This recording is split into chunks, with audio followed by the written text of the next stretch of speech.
He was a legendary warrior protecting his country. Now he's kneeling humiliatingly, bowing to beg this family for forgiveness. His daughter Minji fought her classmate Wheelie. Teacher Jean said this was their third fight. And furthermore, Wheelie's dad held much power here to prevent things from escalating further.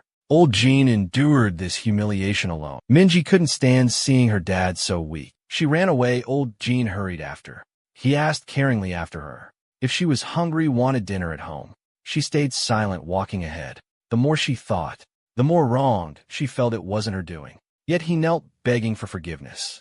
Crying sadly, she said, "If you were powerless, you shouldn't have had me." Then she disappeared from Old Jin's view slowly. How would the girl know that for her? Old Jean held Country H's top commander hostage, threatening them no matter what. They had to let him retire. Finally, he got his wish, unconditionally agreeing, doing a task for them. Minji planned, finding her classmate, was cornered by Hueli instead. They exchanged glances, then started fighting. Soon Hueli's bad friends appeared. One guy kicked Minji hard, sending her flying, then walking up. They viciously punched her, grabbing hair.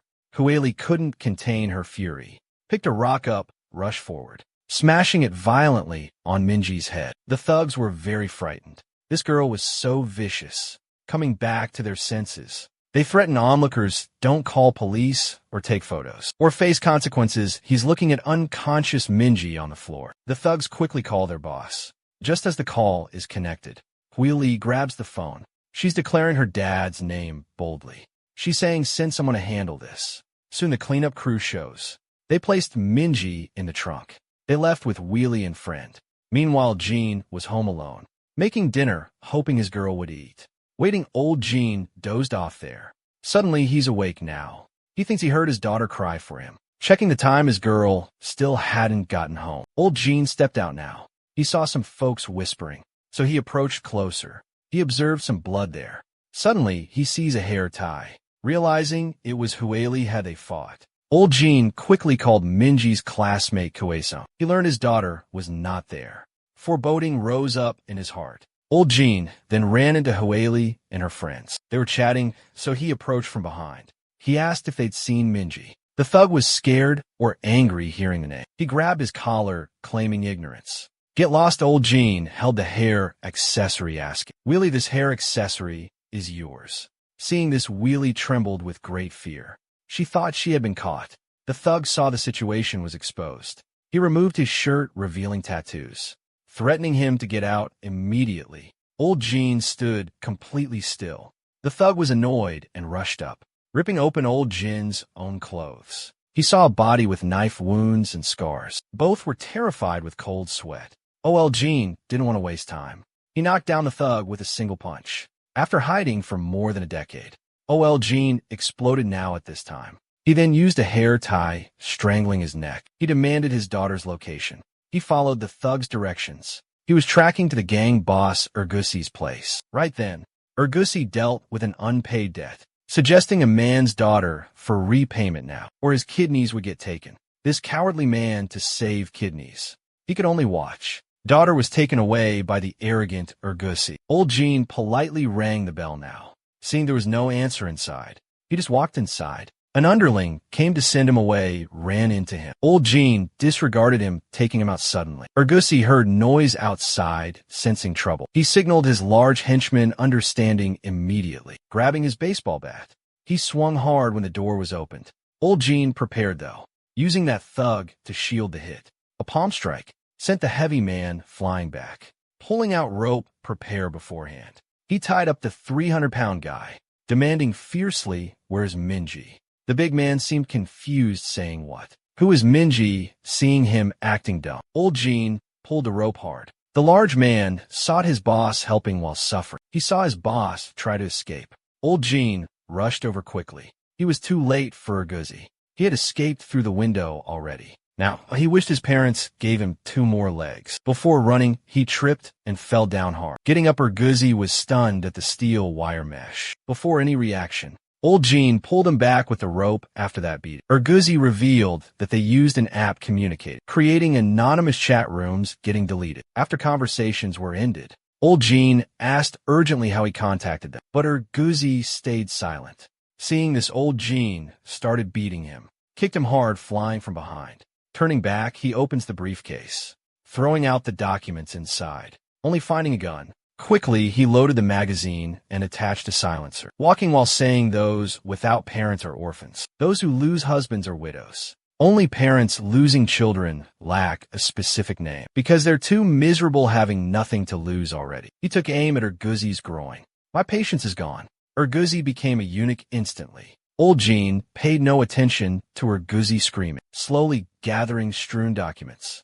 After finishing gathering stuff, he turned, saying ferociously, "If me and Jia weren't alive, maybe you'd all be corpses now." Old Jean was picking Urguzi's phone up to leave. The phone suddenly started ringing. Messages appeared in the chat room constantly. The most recent message devastated old Jean. The man would sacrifice everything for his daughter. Heard about her death. He finally lost it then. Tears flowed from dry eyes. Still hoping, old Jean brought the phone to Urguzi. He wanted to know that happened.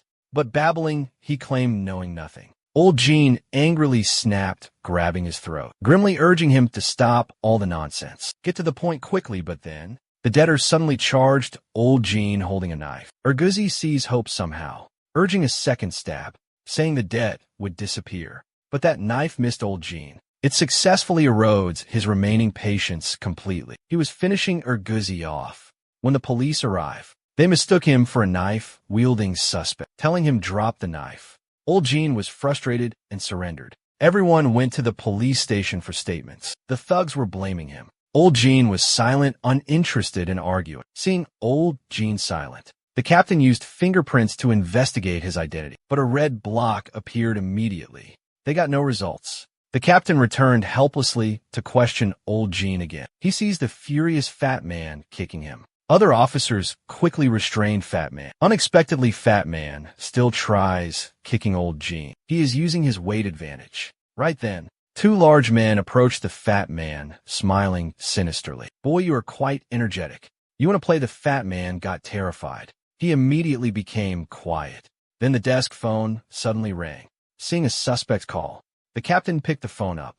He is reading the caller's ID. My child, hearing that, old Jean trembled, his pupils dilated. Could his daughter be alive still?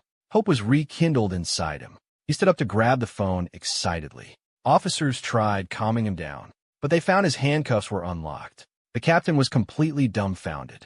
He's about to answer his phone, turning back, wanting to ask him something. But just in that moment, a dozen people lay on the ground. The captain couldn't even react. Old Jean was behind the captain, holding him hard against that wall, warning him not to make noise. Then he answered the phone. "Hello." The call disconnected. "Is this Minji?" Calling back right as it connected. Only a busy tone calling again. The phone was turned off now. He must leave the police station now. Old Jean came to the Taekwondo gym. He was lost in thought, looking at the lively children. Lao Chong noticed him, then told the children to take 5. He came, sat beside him, saying, "Long time no see, man.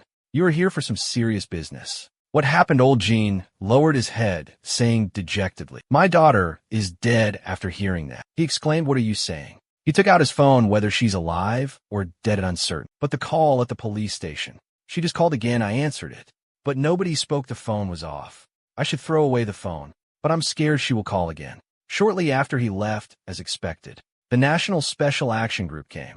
Arriving at the police precinct, led a director named Fatsu. He slapped the police chief immediately, telling him preparing to step down now. Then a subordinate told him something. Code 66 was discovered here. They had already found his location. A group quickly came to the Taekwondo gym. Meanwhile, back there, old Jean was wondering if he could ask his old friend for support. Lao Chong then spoke up. "You must remember when you saved Tai Dong. He was close losing his life. I also understand losing a child. Consider this action repaying a favor." After deciding, they prepared to let all the children leave first, but they took old Jean to the stairwell. They saw Fat Sue catching up with a small boy. Lao Chong just kicked him, making him fall down the stairs. He's catching the scattered rice cakes, returning them to the box for the little boy, patting his head gently to go home now. The dojo was now closing early. Kicked Fat Shu suddenly attacks. Old Jean just blocked it easily. He is glaring fiercely. Kids are still here. Fat Show is completely unconcerned. He grinned menacingly, saying code 66. Man, I've been searching for you. Old Jean ignored Fat Show, throwing him aside. Lao Chung used his big face like a springboard. Then he kicked away approaching subordinates, 10 kicks per second. After dealing with those, they quickly fled, taking Old Jean. They're arriving at the basement. They started the long, sealed yellow base vehicle. After many years, Old Jean skillfully operated this equipment, infiltrating that base station. He quickly located his daughter's phone location. Though it was far away, they arrived at the destination. They were stunned, asking, did we find the wrong place? Before them was a high school, with some delinquents at the entrance. The duo prepared, teaching them a lesson. Seeing two men approach, a small leader came to drive them away. But those two kept walking inside, ignoring the thugs completely. The thug leader realized this. He grabbed Old Jin's shoulder, cursing. Old Jin didn't take that. He immediately did a shoulder throw. A thug was pinned down. Old Jean asked about Minji. Other thugs rushed to help their boss. Unexpectedly, Old Jean knocked out them with single punches. Never they seen someone so powerful. The thugs panicked about outnumbering Old Jean, but one punch sent 4 guys flying.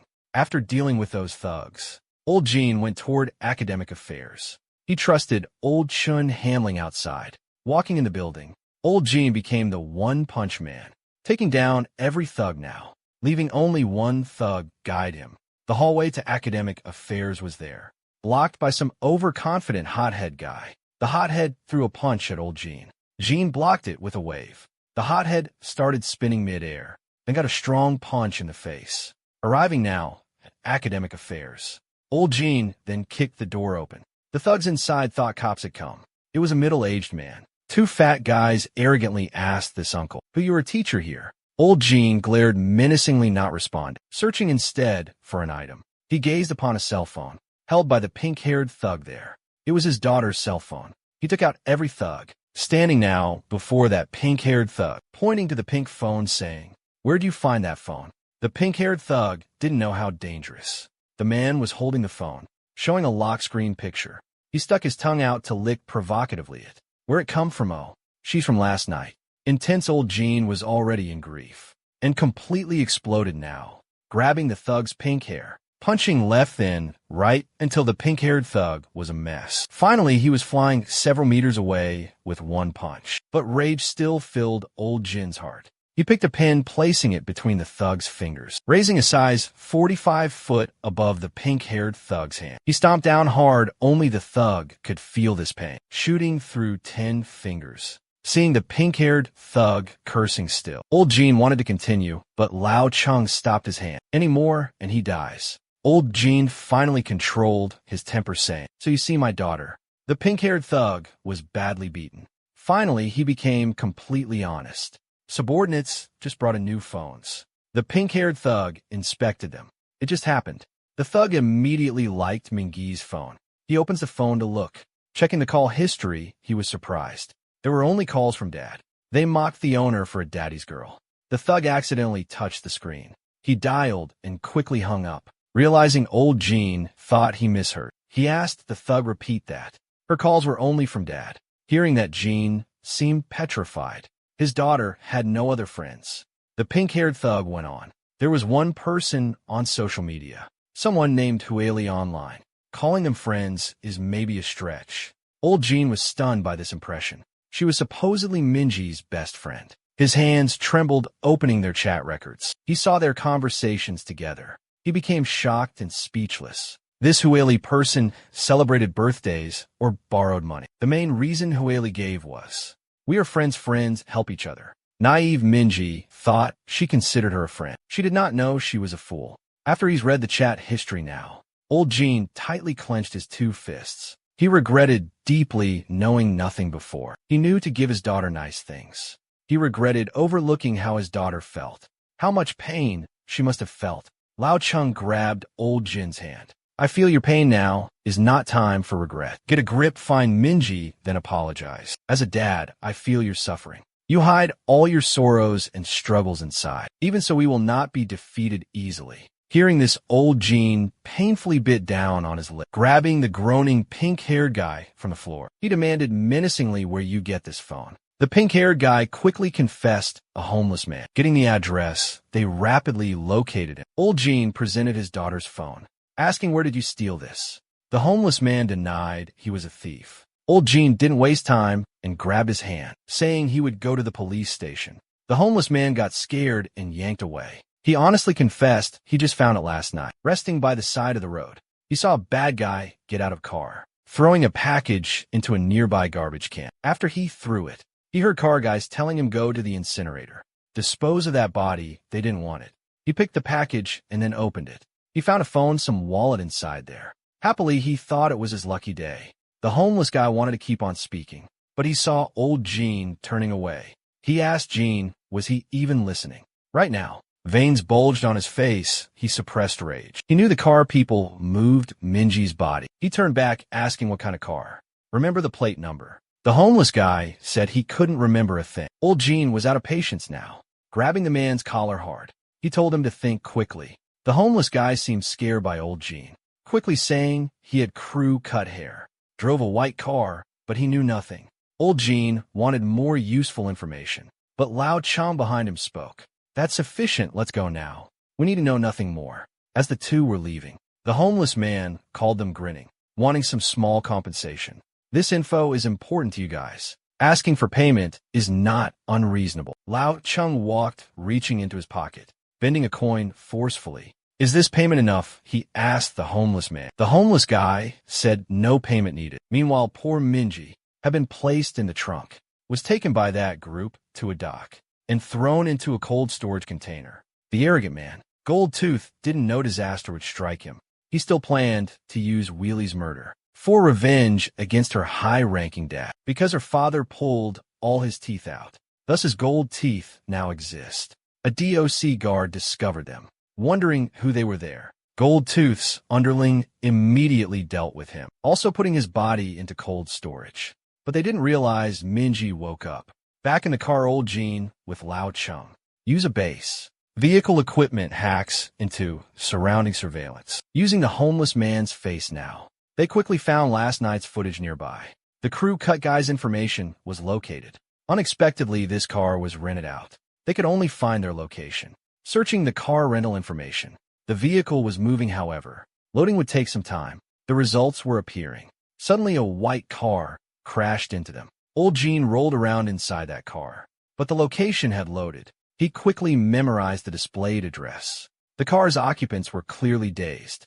They got out after a while. Never seen such annoying people. Fat Show pointed a gun at that base vehicle, calling out code, "I know you're alive. Get out right now, please." Old Jean was angered by him. Anyone blocking his daughter's search must surely die. Fortunately, Lao Chung pulled old Jean back, saying that man was a public servant. Killing him would cause big commotion. I'll hold him off, you must escape. Fatsu impatiently waited. I see code 66. Even if I shoot, you know it's fine. You know it's approved. Before you're finished speaking, Lao Chang got out the car. Seeing he came out alone, he asked where code 66 was, but Lao Chang disregarded him, only raising hands to surrender. Fat Sue was angry, then bastard. I'm asking you, where is 66? Just as he finished talking, the car behind Lao Chang blew up. Fat Sue was shocked. What was this behind him? Flames rose high. Old Jean used smoke and fire for cover, jumping off the bridge. Hearing that splash, Lao Chang got a signal running at Fat Sue. Fat Sue knew it was tricks, threatening shooting if Lao Chang came any closer. Don't think he wouldn't shoot civilians. But Lao Chung was no ordinary citizen. Fat Sue fired. Lao Chung dodged, grabbing his gun arm. He executed a sidekick, sending him flying. Lao Chung did not expect the guy would shoot. The fallen Fat Sue is really tough, getting up, firing several shots at Lao. Locking's moves were also pretty extraordinary, dodging them all with quick moves. He did a 360 spin, getting behind Fat Shoe. He kicked, but unfortunately for him, Fat Shoe, the fatty dodged, then kicked away the gun. Without a gun, Fat Shoe pulled knife, but he was no match for Lao Chung, only taking a passive beating. Seeing his late arriving men, Fat Shoe finally felt some relief. But seeing Lao Chang's pose, Fat Shoe was thinking, what's this guy doing? Lao Chang was going to use his ultimate move. Watching Lao Chang's flying kick coming, Fat Shoe thought, he cannot kick me now. they saw Lao Chong spinning 4 times. This 1440-degree kick landed on Fat Shu's face. The arriving subordinates were dumbfounded. Lao Chong took Fat Shu jumping into the river. Meanwhile, OL Jean had found Minji's body transporting car. He is looking at the blood trail. Could OL Jean find his daughter in time? The arrogant man never imagined about Minji. He threw her into storage, thinking she was dead. She had crawled out of the bag. Minji's looking at the temperature gauge now. It was already negative 30 degrees. She banged on the cold door. She's crying for help. Nobody responded. Disappointed, Minji curled up in a corner. She thought of her dear father. A figure suddenly appeared outside, opening the outside door from outside. Hearing the movement, Minji dared to make a sound. She was secretly looking at the door. Seeing the familiar person, her eyes welled up. She almost called Dad. Then she saw a stranger came in on his phone. Minji overheard him mentioning Zhu Kongqi. He talked about his daughter's murder. Scared, she quickly went back. She covered her mouth tightly, avoiding any sound. The gold-toothed man realized something was wrong. He saw the footprints. Thinking about ghosts, suddenly someone rushed out. Knocking him away, the security guard wasn't dead yet. The gold-toothed guy recognized him. He pulled out his knife, stabbing the old guard many times. Finally, he was dead. Minji seized the phone. The guard also falls down after multiple stabbings. She couldn't stop tears flowing.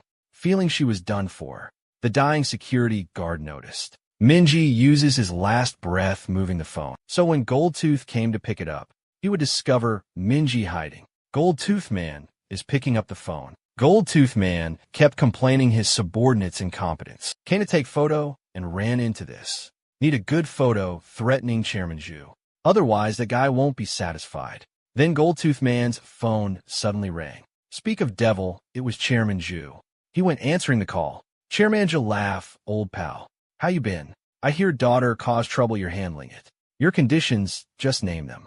Hearing his arrogant tone, the smiling gold-toothed man immediately flew into rage. You bastard. Bring 2 billion cash, come to the dock within 1 hour alone. No cops, no help, especially that planning director guy. You understand. Don't forget, get yourself some dentures too, or your daughter's reputation will be totally ruined. Without waiting a response, he hung up the phone, seeing his daughter's worried face. Chairman Zhu smiled, trying to reassure her. Do not worry, leave this to Dad. We are not some ordinary family. The ocean cannot be wet by some rain, you know. He turned around a grim look, ordering prepare 500 million cash now, and also a pair of pliers. Goldtooth Man felt great after making those threats. He went outside in the heavy rain to cool down, but turning around to head over, he saw Minji standing there, the door cracked. The cigarette fell down his shocked, open mouth. Minji quickly wedges the door with an iron pick. Goldtooth Man arrives a step too late. He desperately pushes the door from outside, cursing loudly, damn it. I ran into 2 resurrections. He could not push it open. He quickly telephoned his subordinates, but Crew Cut's phone rang. Old Jean appeared suddenly outside the door. Immediately, he recognized the Crew Cut man, the one who had thrown away his daughter's phone. After going through many hardships, Old Jean found the person stealing his daughter's phone. Old Jean approached them grimly, took his daughter's phone, and asked, "Where is this phone's owner?" The big oaf ignored and grabbed Old Jean, asking, "Who you are?" Old Jean beat him immediately into pulp. Seeing how strong he was, the Crew Cut guy frantically ran outside. Old Jean chased him hard. The pursuit ended at a high platform's edge. The Crew Cut guy stopped and quickly explained to Old Jean, "We only helped with transport. We are not killers. The leader is Zhu Kongqi from Zhu Ink Construction." Old Jean immediately felt enraged hearing this name. He was about to ask for his daughter. Crew Cut jumped down. He tried escaping like Jackie Chan using a steel cable. He underestimated his palm's friction pain, though, and so let go. He then met his maker. Meanwhile, Golden Tooth, seeing neither Big Oaf or partner answered phones, angrily cursed their ancestors 18 generations back. He received call then, thinking Big Oaf calling, but arriving subordinates were actually on the line, asking for meeting location. Golden Tooth Man ordered his guys go directly to the main office. To find the Big Oaf, there might be trouble. He told Kong Ming, "Come to the freezer now." They arrive at the office. They found everything shambles and immediately called report back. They said neither man was present. Golden Tooth Man ordered to search the nearby area. The big oaf is dragging his injured body is inside a car. He's thinking he can get away. Suddenly a fist came through a car window. Old Jin's scary face appeared outside, ordering get out now. The big oaf stayed smug and said, I'm not a fool, open the door, get me out. You think this would stop Old Jin, you bastard. Old Jin found some wire. He fiddled a bit and opened the imported car's door. The big oaf screamed and said quickly, the person was in that freezer. Old Jin froze after hearing that, saying the big oaf quickly replied, what? The phone's owner is inside the freezer. Chairman Zhu ordered him dumped at sea for fish food. Old Jin was going to ask about the freezer location. He got ambushed by arriving subordinates and struck with a steel pipe. Seeing the dented steel pipe, the subordinates were absolutely stunned. Why wasn't he knocked out cold? Old Jin turned swiftly dealt with them. The big guy saw things were bad. Quickly escaped from the other side of car. He pulled the truck's driver out, tried to escape in the truck. Unexpectedly, Old Jin flew, catching up instantly. His strong legs launched toward big guy. Unable to see the road, he drove into sea. Old Jin pulled the oaf up, demanding to know the freezer location. Meanwhile, Golden Tooth Man knew nothing of approaching danger. Crouching at the door, trying to get Minji open up. Minji was a bit naive. She wasn't dumb, though. She would rather freeze to death than open doors now. Old Jin also pulls that big guy to the freezer. Minji thinks she will die there. Tears burst. Golden Tooth Man stopped persuading her. He just waits. He then saw the oaf coming towards him, looking swollen face before him. Golden Tooth was surprised what he went through. He asked why he did not answer the calls. The big oaf's tears mixed with the rain. He's about to talk to his boss. Golden Tooth Man rudely interrupted him, asking, you collude with Chairman Zhu. He then stabs him in his thigh behind. Bastard, you ever seen I get fooled before? Looking at Jin, holding a black rope. You or you sent by Chairman Zhu too? Old Jin ignored him and asked with suppressed anger. Golden Tooth Man wondered about Minji's location. He asked about Minji. He sees him dodging the query. Old Jin gets ready for beating him up. He's suddenly sent flying via a quick figure. Old Jin cannot even react. A high kick comes his way, and he facing these attacks. He can only just defend. Each move aims for vitals. Old Jin will not hold back now. Golden Tooth Man believes Kong Ming is winning. He yells at him, teach that punk. But Kong Ming has his fingers broken. Golden Tooth Man is very shocked. Old Jin thinks this is Golden Tooth Man's friend. He takes off the shirt to fight seriously. Chairman of Zhu's group rushes towards them. Zhu Kongqi knows Golden Tooth must have backup being this bold. And furthermore, there are recent city rumors that someone taking away orphans, training them into unfeeling killer machine monsters. Several formidable ones are roaming the streets. Chairman Zhu gave orders. The planning room director clear obstacles now. Kong Ming was such a monster. Seeing him reattach a broken finger, he thought this was Chairman Zhu. Golden Tooth explained quickly it was. He was the bad guy who bullied Daddy. Old Jin knew this kid was the son. He rushed to grapple. If you talk about monsters, Old Jin was their ancestor, a prehistoric beast he's. To break free, Old Jin dislocated his own arm. To punch his face, he reattached the arm, and threw iron fists. Suddenly, Kong Ming caught Old Jin's two-finger strike. He wants revenge for the broken fingers. There was a crack. Old Jin felt no pain at all. Stepping forward, he tightly locks one leg. Seeing him struggling still, Old Jin warned, resist and your foot breaks. Golden Tooth Man then kicks desperately at Old Jin. Scolding Kong Ming, Daddy said if losing, you gotta bite his neck. Bite him fatally. After hearing this advice, Old Jin gave a flying kick. But during the crucial moment now, Kong Ming rose, pouncing at Old Jin. Standing before Golden Tooth Man, he is saying, I'm killing him, taking a dagger out. Assuming now a desperate fighting stance, Old Jin then flexed, his dislocated arm needing a quick end. He's about Minji's age, it seems. I will spare his young life. The great fight begins. Kong Ming stabbed at Old Jin repeatedly, but every thrust was swiftly dodged. He moved close, spinning behind him, trapping Kong Ming firmly. He's unable to move. Minji is trapped inside the freezer, nearly frozen solid. Knowing opening the freezer door, a cold knife awaits. Minji thinks only about her father, who knelt humiliated for her, saying, Minji, parents find dignity through children. You are my only pride. Look at me. She glances frozen. Salted fish deciding to fight. Outside, Jin grapples with Kong Ming. saying grimly your situation unknown. But here in the world, fathers don't sacrifice children unless they're real beasts. Golden Tooth Man wasn't Kong Ming's father. He bought him from traffickers.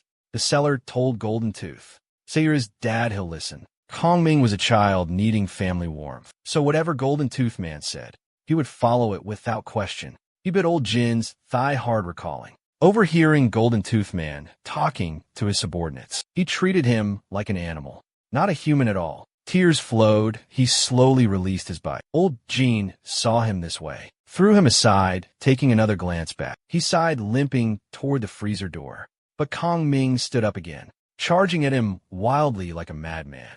Old Jin wasn't gentle anymore, sending him flying with a single punch, saying, "If my daughter was alive now, someone preventing me from saving others will be dead already." Kong Ming roared. "Kill me, daddy will anyway." Old Jin grabbed his head, then raised his fist, staring at his youthful face. "Is he your father? A real father would never kill you. Real family wouldn't do that. The reason I ain't killing you now is you're my daughter's age." He turned away, then left, leaving Kong Ming stunned, recalling every bad crisis. Golden Tooth Man only cared about escape, leaving him there as a human shield. He understood something related to the meaning of family. It was too late now. The arriving South director was finished. Meanwhile, Golden Tooth guarded the freezer, not knowing their whereabouts. Standing there, he was impatient. Suddenly then, he heard the clang from the freezer and was startled. Coming, he tried the handle. Surprisingly, it opened up, cautiously peering and checking. She removed stuff blocking the door, observing the corpse. He smirked, trying to be smart. Then he approaches the corpse with his dagger. Stabbing, he says, "Uncle isn't dumb." Realizing that something was not right, he was going to lift the bag. Minji held the frozen, salted fish. She smashed it on his head hard. Seeing the Golden Tooth Man fall, Minji says, "You talk a lot. Do you know whose daughter I am?" Old Jin endured hardship reaching the freezer. He found one hair from his daughter. Old Jin immediately grabbed Golden Tooth Man, demanding he say where Minji is. Seeing he was still unconscious, he slapped him but could not wake him. He was going to slap again. He saw a bloody, salted fish. He quickly released Golden Tooth and stood, wondering about internal fighting maybe. But seeing a body and one unconscious guy, something's wrong. He turned around. Suddenly, he spotted some writing. Getting closer, he knew Minji's familiar handwriting. He then started trembling. Minji had been alive this whole time, so someone was hiding a crime. He looked at Golden Tooth Man, remembering crew cut and youth mentioning Chairman Zhu. He was extremely enraged. Now finding Minji was really urgent. She must be very close nearby. Sensing Jean walking away now, Golden Tooth Man suddenly opened his eyes wide. He faked being unconscious, complaining about Kong Ming admitting this madman. He was leaving. The door slowly closed. It was that big oaf. Their eyes met, then he shut the door. Golden Tooth Man frantically banged, asking him to open. Big Oaf ignored him, using his 300-pound body blocking the door. Golden Tooth Man then started pleading, "Don't be like that. Stabbing you was a mistake from boss. It was just a misunderstanding." Big Oaf didn't trust his lies. You can maybe freeze to death, making Golden Tooth Man kick ragefully the door. He cursed the Big Oaf family. The door then opened. He immediately started dancing joyfully, but seeing the men outside in black, his face turned totally ashen. The planning director immediately said, "Open your mouth." Golden Tooth Man not responding. He kicked him, making fly again, viciously saying, "I told you, open up your mouth." Outside, meanwhile, old Jean was running, shouting, "Jean, Minji." Minji then seemed to hear a father calling stop, but she looked around. There was nobody. I must have misheard. Father could not appear here. However, it was raining hard. Old Jin's calls had no effects. Facing their dead end, he immediately jumped onto containers, running quickly, searching suddenly for Minji. He thought he saw a figure. He stopped for a look. It was Minji he had been searching for. Old Jin's calls became stuttered, excited. But that rain was very loud. Minji was climbing up to the road, could not hear the calls behind. Then seeing a car pass, Minji sees hope. Immediately she shouted for help. The car people thought she was scamming. They did not stop. They splashed her with muddy water. Then they drove, leaving Minji there. Old Jean was always a step behind. He climbed up. The road was empty. Minji got into a passing car already. She regretted it getting in. The car belonged to Chairman Zhu. He looked at this delivering girl. Chairman Zhu smiled slightly, saying, "That is interesting. Clean up her. Send Minji to the room. Tell South Director return after that group." Old Jean knew there's no time to hesitate. He immediately dialed someone's phone number. A man in military uniform was.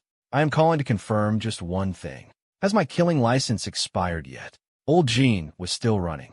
Suddenly heard a call from behind. Lao Chung arrived late, riding a motorcycle. He excitedly told Lao Chung Minji lives. Lao Chung interrupted him, though.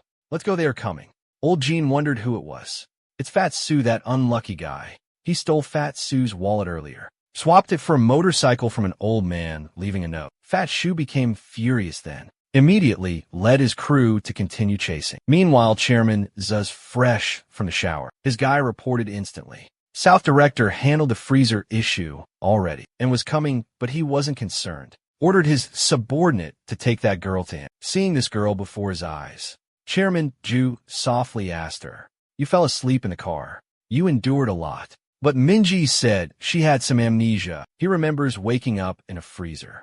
Seeing her feign amnesia, Chairman Zhu does not expose her. He asks her about yesterday. Minji looks at a nearby photograph. She thinks, then says she does not remember.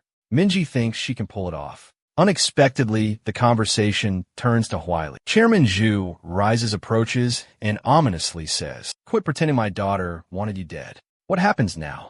Minji, terrified, is sweating. "When did you find out?" Chairman Zhu whispers to her, "Since you faked sleeping inside the car. I felt hesitant because you are Wheely's classmate, but your amnesia is pretend, so you know things." He orders subordinates to take care of her. She's Wheely's friend, so a painless death. He is seeing the man approach. Minji is begging for some mercy. Director Han then grabbed her, telling she should not move. It would be much more painful to hit anywhere not an artery. Minji cries, desperately shouting loud for her father. The doorbell suddenly rang now. It was Fat Su. They have access to satellite surveillance systems. Deducing 66 must search for the daughter, so they captured his daughter for bait. Seeing subordinates are still ringing the doorbell. Fat Su raged. "Are they here a social call? Just drive a car into those villas," then guards surrounded them, berating these uninvited special guests. "This private property, you get out." Fat Shio fired a gun arrogantly. "We the state sent, please make way." Then kicked open someone's door, looking upstairs. Chairman Zhu already saw it from a window. Ordered taking the girl to basement now. Arrogant Fatsu approached Chairman Zhu directly. "You are Yuju Kantai from Zhuyang Construction." After identity confirmation, he showed his ID. "We are State Special Operations. Currently, we are seeking a suspect. That suspect's daughter has been traced." He lit a cigarette to continue talking. Chairman Zhu yanked it away. "It was thrown down. You claim Special Operations. A section chief or a bureau chief are you? I know your deputy minister well." Fatsu sneered before he finished speaking. "Bastard, you can stay calm somehow. Special Operations Bureau has invaded. You are not feeling at all guilty." Searching subordinates, then reported finding nobody. Fatsu seemed to have anticipated it. "Just you wait, they're coming here." Then he looked smugly toward Chairman Zhu. "Chairman Zhu, it seems you know our Special Operations. Ever heard of the 6-Star Kings? They're coming here, you get what I'm saying. You're done for whatever you are hiding. Fat Shu, we will find everything." They didn't know that the 6-Star Kings arrived, only stopped by the planning director's arrival. The brazen 6-Star Kings told him to move, but the planning director's punch sent them flying. Then 5 people quickly came helping. In just a few moments, they all were on the ground lying. Fat Shu still seemed unafraid. Hearing the door open up, thinking the 6-Star Kings arrived here, he waved indicating that they were here, but found they were carried in. Fat Shu stuttered. He was so shocked. Chairman Zhu gloated, "Are these the 6-Star Kings you were expecting?" Meanwhile, Jean and his buddy also found the villa, confirming Mingxi was definitely inside there. Lao Chung inquired about rescuing her. Old Jean was silent briefly. Then he asked, "What else can we do?" Then grabbed dirt, smearing some on his face. Looking menacing, he spoke. "Whatever we do, the outcome's the same. Let's follow our procedure."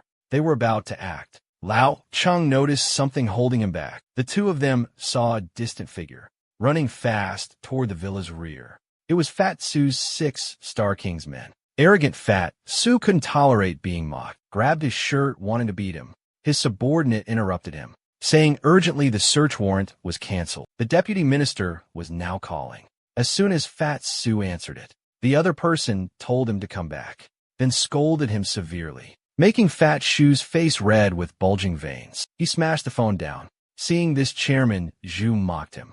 Is that unable to take this? Fat Shu kicked his desk, continuing his furious cursing. After some venting, Fat Shu got close, saying, "Just wait, I will stop you from being arrogant. You understand, arrogant fatty."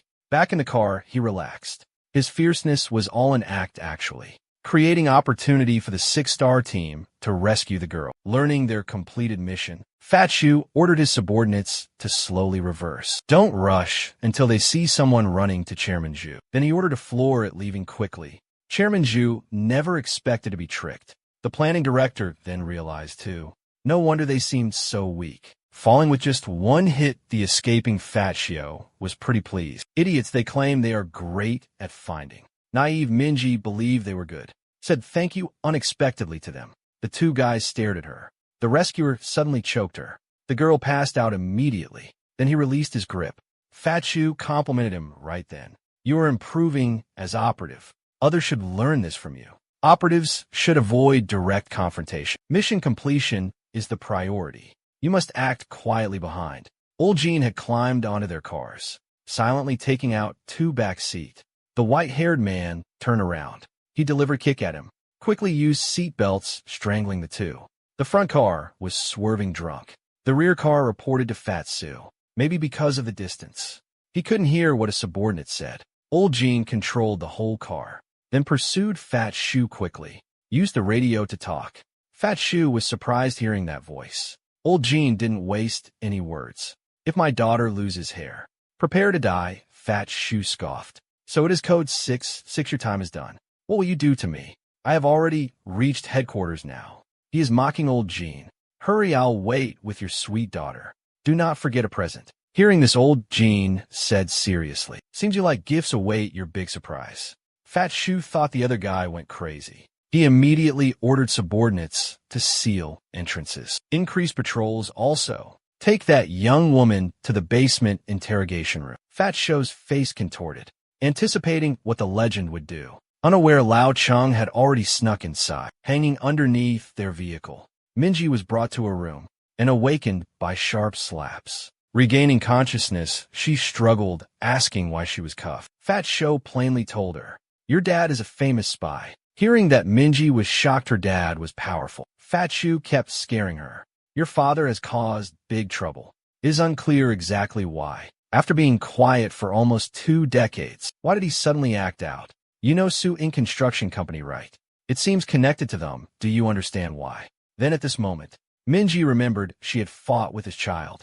Hearing this, Fatso, she was speechless, then exploding in anger. So Code 66 did this because of kids' fight. Unforgivable, she learned the father who raised her was H country's most skilled spy, causing some trouble everywhere. Finding her, Minji wanted to ask more of her dad. Fatso turned off the microphone, turned to subordinates, and said darkly, "Tell people outside if they meet Code 66. Pretend to accidentally shoot him dead. He's dangerous, I will take responsibility." Before finishing, someone notified Fat Shu chief. The deputy minister wants you now. Seems angry about that search warrant. Hearing Fat Sue cursed, "Damn that motherfucker," then walked from the control room. He left, a figure emerged slowly. Minji spotted and almost cried. The guy sees her reaction. He turns, looks, sees nothing. Feeling tricked, the man slams the table now, staring menacingly at Minji. "Stop the nonsense, nobody will help you. You better behave." Although he found nothing, he's still cautiously telling those upstairs. He's gonna go outside now. He's outside looking everywhere. He feels Minji must see something. Finding nothing, he's going back inside. He swipes the door open. Lao Chung was hiding upstairs. Comes down, kicks him, knocking him out, walks into the interrogation room. Looks at the stunned girl. Smiling, he says, "Sorry, I kept you waiting. Let me take you to your dad." Then they both start running away, carefully dodging various patrol guards. But they're finally spotted. Both sides see each other, poised to talk. Launching delivers a flying kick. Knocking one out, he deals with the other two. The fight attracts the patrol guards, with Minji beside him needing protection. Lao Chung keeps running with Minji, Suddenly, three figures attack Lao Cheng. Protecting Minji, he is cut badly. Three mock Lao Cheng smugly. Is this guy legendary? Pretty disappointing. They immediately report to Fat Xiao. Scolded by the deputy minister, Fat Xiao brings people over. He greets Lao Cheng smugly. Deputy minister resents Fat Xiao. Fat Xiao's acting he's deputy minister. Fat Xiao goes straight to business. He ordered subordinates to handle him. Just spare the girl's life. Lao Cheng fought without surrendering. He kept protecting Meiji's safety and life. Subordinates observed Lao Cheng handling things easily. They suggested to Fat Shu they might hurt the girl to get him. Fat Shu smiled a cruel smile. Do a hostage missing one finger is a hostage. The subordinates understood after hearing this. They quickly subdued them both. Fat Shu suggested maliciously to subordinates, missing an eye wouldn't even matter. Maybe before death arrives. Time slows, allowing you to see invisible things. Minji noticed wires behind this man. A steel cable wrapped the deputy minister's neck. Choking made him stop quickly. What people were going to do? When people are in danger, they always spot their family first. Old Jean shouted grimly below, telling everyone to stay put. Unless everyone wanted their deputy director's head to roll. Fat Snow couldn't stand anyone more arrogant. Instantly, Fat Snow cocked his gun, planning to command to kill newcomers. Old Jean didn't back down. Minji quickly wedges the door with an iron pick. Gold Tooth Man arrives a step too late. He desperately pushes the door from outside, cursing loudly, "Damn it, I ran into two resurrections." He could not push it open. He quickly telephoned his subordinates. But Crew Cut's phone rang. Old Jean appeared suddenly outside the door. Immediately, he recognized the Crew Cut man, the one who had thrown away his daughter's phone. After going through many hardships, Old Jean found the person stealing his daughter's phone. Old Jean approached them grimly, took his daughter's phone, and asked, "Where is this phone's owner?" The big oaf ignored and grabbed Old Jean, asking, "Who you are?" Old Jean beat him immediately into pulp, seeing how strong he was. The Crew Cut guy frantically ran outside. Old Jean chased him hard. The pursuit ended at a high platform's edge. The Crew Cut guy stopped and quickly explained to Old Jean, "We only helped with transport. We are not killers. The leader is Zhu Kengqi from Zhu Ink Construction." Old Jean immediately felt enraged hearing this name. He was about to ask for his daughter. Crew Cut jumped down. He tried escaping like Jackie Chan using a steel cable. He underestimated his palm's friction pain, though, and so let go. He then met his maker. Meanwhile, Golden Tooth, seeing neither Big Oaf or partner answered phones, angrily cursed their ancestors 18 generations back. He received call then, thinking Big Oaf calling. But arriving subordinates were actually on the line, asking for meeting location. Golden Tooth Man ordered his guys go directly to the main office. To find the Big Oaf, there might be trouble. He told Kong Ming, "Come to the freezer now." They arrive at the office. They found everything shambles and immediately called report back. They said neither man was present. Golden Tooth Man ordered to search the nearby area. The Big Oaf is dragging his injured body, is inside a car. He's thinking he can get away. Suddenly a fist came through a car window. Old Jin's scary face appeared outside, ordering get out now. The Big Oaf stayed smug and said, "I'm not a fool, open the door, get me out. You think this would stop Old Jin, you bastard." Old Jin found some wire. He fiddled a bit and opened the imported car's door. The Big Oaf screamed and said quickly, "The person was in that freezer." Old Jean froze after hearing that, saying the Big Oaf quickly replied, "What?" The phone's owner is inside the freezer. Chairman Zhu ordered him dumped at sea for fish food. Old Jean was going to ask about the freezer location. He got ambushed by arriving subordinates and struck with a steel pipe. Seeing the dented steel pipe, the subordinates were absolutely stunned. Why wasn't he knocked out cold? Old Jean turned swiftly dealt with them. The big guy saw things were bad. Quickly escaped from the other side of car. He pulled the truck's driver out. Tried to escape in the truck. Unexpectedly, Old Jean flew, catching up instantly. His strong legs launched toward big guy. Unable to see the road, he drove into sea. Old Jean pulled the oaf up, demanding to know the freezer location. Meanwhile, Golden Tooth Man knew nothing of approaching danger. Crouching at the door, trying to get Minji open up. Minji was a bit naive. She wasn't dumb, though. She would rather freeze to death than open doors now. Old Jean also pulls that big guy to the freezer. Minji thinks she will die there. Tears burst. Golden Tooth Man stopped persuading her. He just waits. He then saw the oaf coming towards him, looking swollen-faced before him. Golden Tooth was surprised what he went through. He asked why he did not answer the calls. The big oaf's tears mixed with the rain. He's about to talk to his boss. Golden Tooth Man rudely interrupted him, asking, "You collude with Chairman Jew." He then stabs him in his thigh behind. "Bastard, you ever seen I get fooled before?" Looking at Jean, holding a black rope. "You or you sent by Chairman Jew too?" Old Jean ignored him and asked with suppressed anger. Golden Tooth Man wondered about Minji's location. He asked about Minji. He sees him dodging the query. Old Jean gets ready for beating him up. He's suddenly sent flying via a quick figure. Old Jean cannot even react. A high kick comes his way, and he facing these attacks. He can only just defend. Each move aims for vitals. Old Jean will not hold back now. Golden Tooth Man believes Kong Ming is winning. He yells at him, "Teach that punk." But Kong Ming has his fingers broken. Golden Tooth Man is very shocked. Old Jean thinks this is Golden Tooth Man's friend. He takes off the shirt to fight seriously. Chairman of Zhu's group rushes towards them. Zhu Kongqi knows Golden Tooth must have backup being this bold. And furthermore, there are recent city rumors that someone taking away orphans, training them into unfeeling killer machine monsters. Several formidable ones are roaming the streets. Chairman Zhu gave orders. The planning room director clear obstacles now. Kong Ming was such a monster. Seeing him reattach a broken finger. He thought this was Chairman Zhu. Golden Tooth explained quickly it was. He was the bad guy who bullied Daddy. Old Jean knew this kid was the son. He rushed to grapple. If you talk about monsters, Old Jean was their ancestor, a prehistoric beast he's. To break free, Old Jean dislocated his own arm. To punch his face, he reattached the arm, and threw iron fists. Suddenly Kong Ming caught Old Jean's two-finger strike. He wants revenge for the broken fingers. There was a crack. Old Jean felt no pain at all. Stepping forward, he tightly locks one leg. Seeing him struggling still, Old Jean warned, "Resist, and your foot breaks." Golden Tooth Man then kicks desperately at Old Jean. Scolding Kong Ming, Daddy said if losing, you gotta bite his neck. Bite him fatally. After hearing this advice, Old Jean gave a flying kick. But during the crucial moment now, Kong Ming rose, pouncing at Old Jean. Standing before Golden Tooth Man, he is saying, "I'm killing him," taking a dagger out. Assuming now a desperate fighting stance, Old Jean then flexed, his dislocated arm needing a quick end. He's about Mingji's age, it seems. "I will spare his young life." The great fight begins. Kong Ming stabbed at Old Jean repeatedly, but every thrust was swiftly dodged. He moved close, spinning behind him, trapping Kong Ming firmly. He's unable to move. Minji is trapped inside the freezer, nearly frozen solid. Knowing opening the freezer door, a cold knife awaits.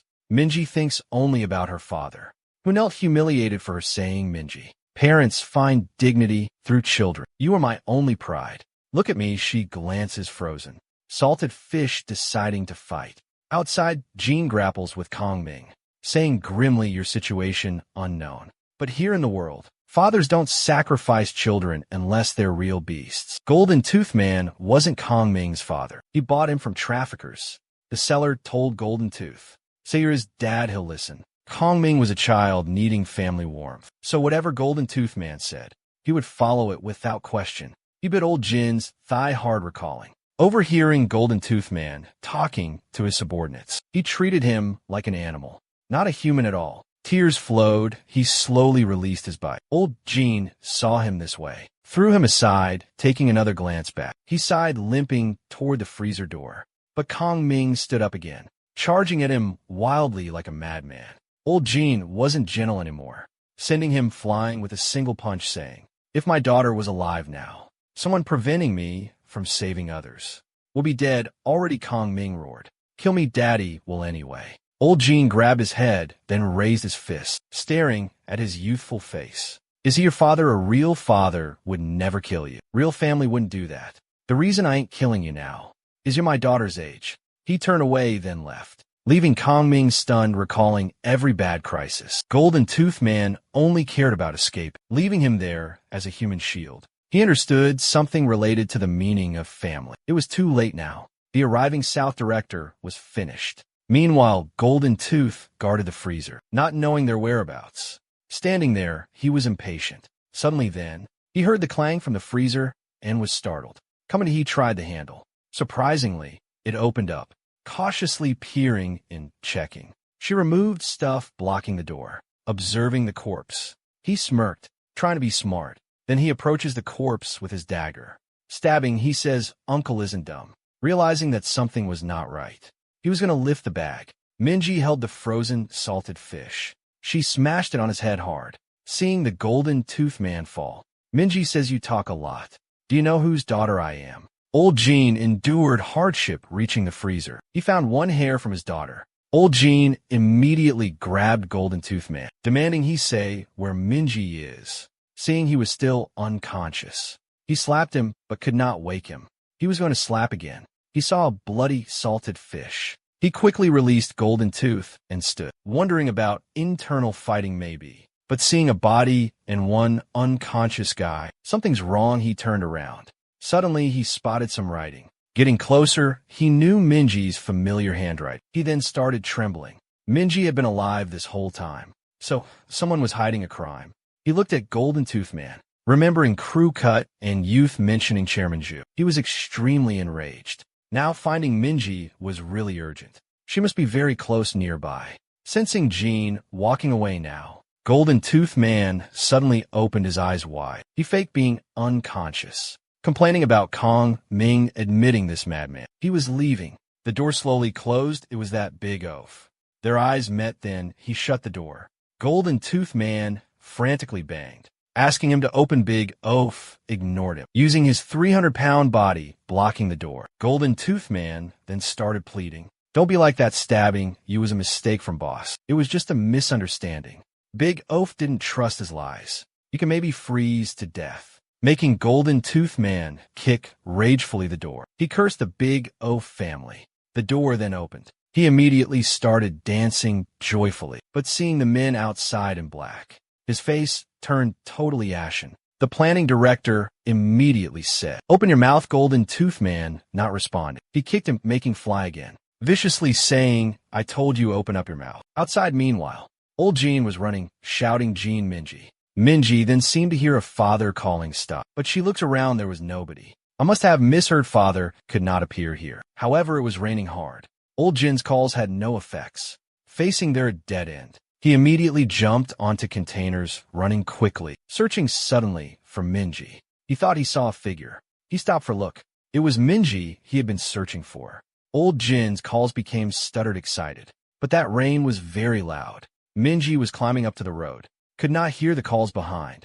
Then seeing a car pass, Minji sees hope. Immediately she shouted for help. The car people thought she was scamming. They did not stop. They splashed her with muddy water. Then they drove, leaving Minji there. Old Jean was always a step behind. He climbed up. The road was empty.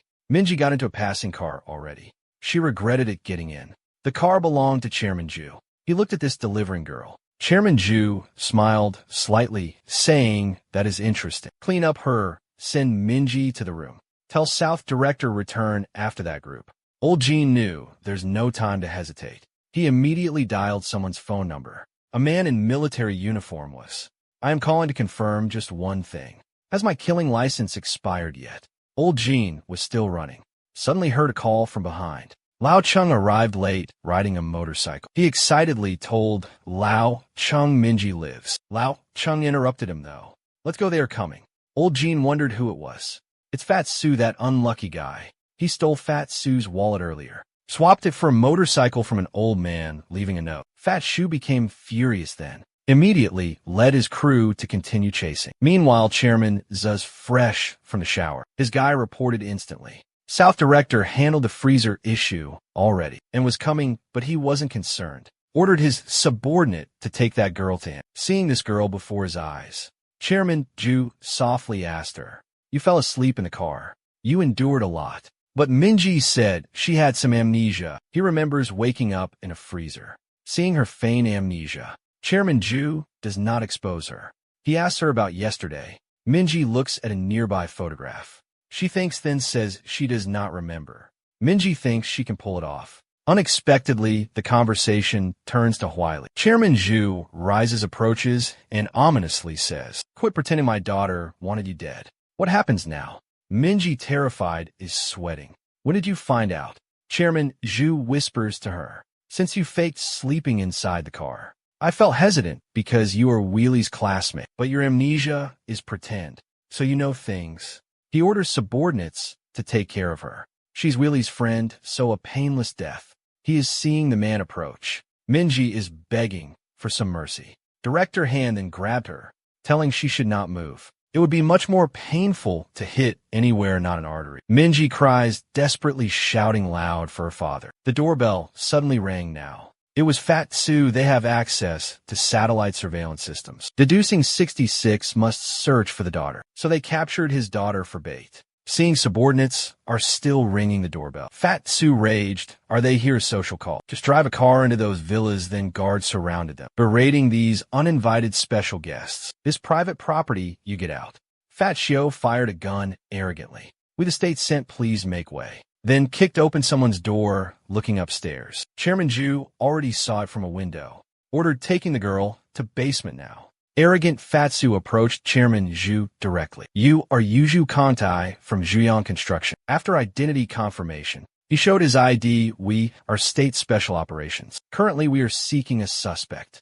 That suspect's daughter has been traced. He lit a cigarette to continue talking. Chairman Zhu yanked it away. It was thrown down. You claim Special Operations. A section chief or a bureau chief are you? I know your deputy minister well. Fatsu sneered before he finished speaking. Bastard, you can stay calm somehow. Special Operations Bureau has invaded. You are not feeling at all guilty. Searching subordinates, then reported finding nobody. Fatsu seemed to have anticipated it.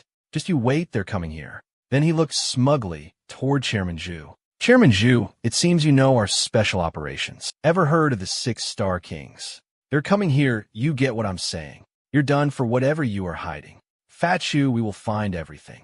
They didn't know that the 6-Star Kings arrived, only stopped by the planning director's arrival. The brazen 6-Star Kings told him to move, but the planning director's punch sent them flying. Then 5 people quickly came helping. In just a few moments, they all were on the ground lying. Fat Shoe still seemed unafraid. Hearing the door open up, thinking the 6-Star Kings arrived here, he waved indicating that they were here, but found they were carried in. Fat Shoe stuttered. He was so shocked. Chairman Zhu gloated, are these the 6-Star Kings you were expecting? Meanwhile, Jean and his buddy also found the villa, confirming Mingxi was definitely inside there. Lao Chung inquired about rescuing her. Old Jean was silent briefly. Then he asked, what else can we do? Then grabbed dirt, smearing some on his face. Looking menacing, he spoke. Whatever we do, the outcome's the same. Let's follow our procedure. They were about to act. Lao Chung noticed something holding him back. The two of them saw a distant figure, running fast toward the villa's rear. It was Fat Sue's 6-Star King's men. Arrogant Fat Sue couldn't tolerate being mocked, grabbed his shirt, wanting to beat him. His subordinate interrupted him, saying urgently the search warrant was canceled. The deputy minister was now calling. As soon as Fat Sue answered it, the other person told him to come back, then scolded him severely, making Fat Shoe's face red with bulging veins. He smashed the phone down. Seeing this, Chairman Zhu mocked him. Is that it unable to take this? Fat Shio kicked his desk, continuing his furious cursing. After some venting, Fat Shio got close, saying, just wait, I will stop you from being arrogant. You understand, arrogant fatty.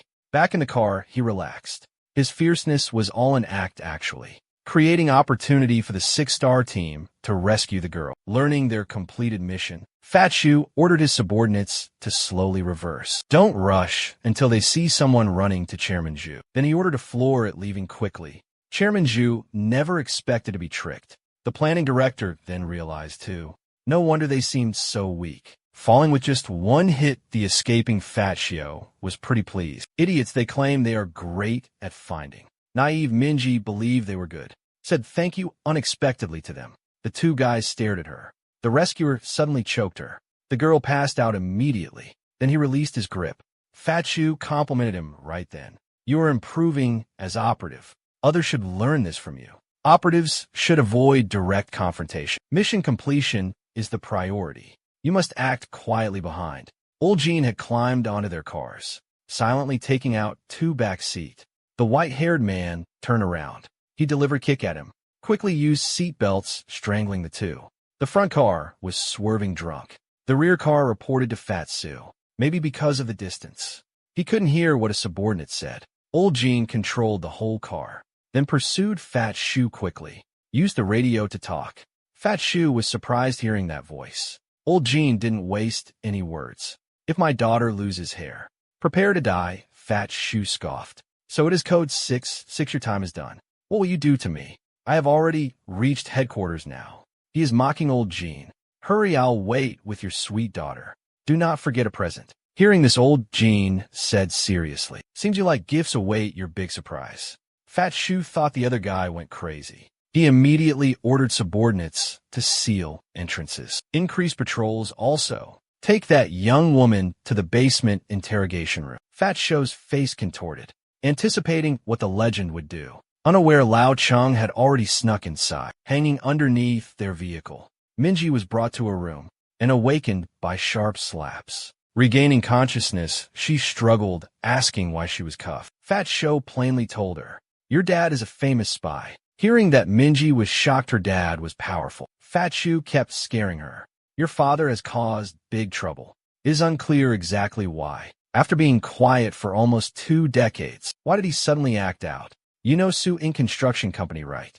It seems connected to them. Do you understand why?" Then at this moment, Minji remembered she had fought with his child. Hearing this, Fatso, she was speechless, then exploding in anger. So Code 66 did this because of kids' fight. Unforgivable, she learned the father who raised her was H country's most skilled spy, causing some trouble everywhere. Finding her, Minji wanted to ask more of her dad. Fatso turned off the microphone, turned to subordinates, and said darkly, "Tell people outside if they meet Code 66. Pretend to accidentally shoot him dead.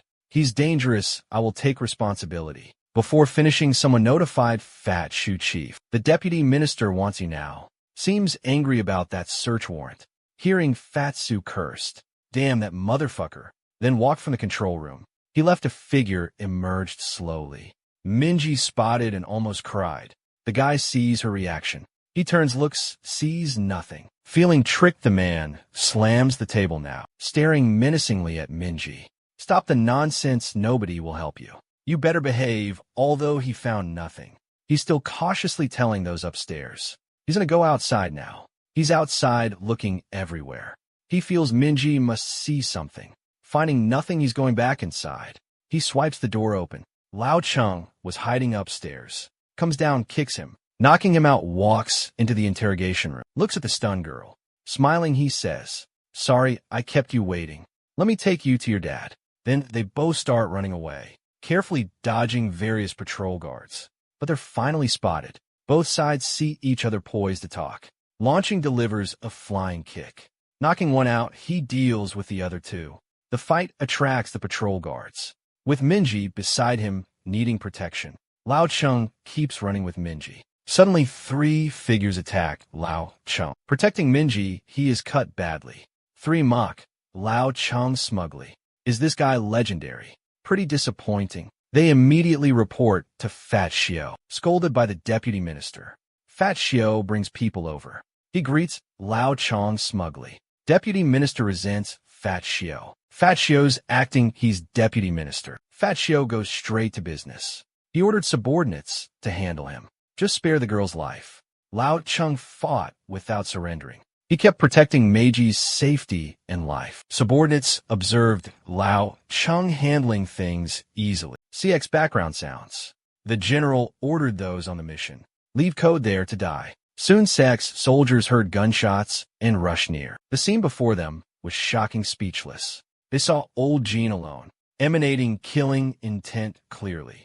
He killed the teammates who tried killing him. Sensing people not acting, old Jean looked at them. "Why are you standing stunned? Come and arrest me." Old Jean was tired and stopped resisting. He wanted to see number 73.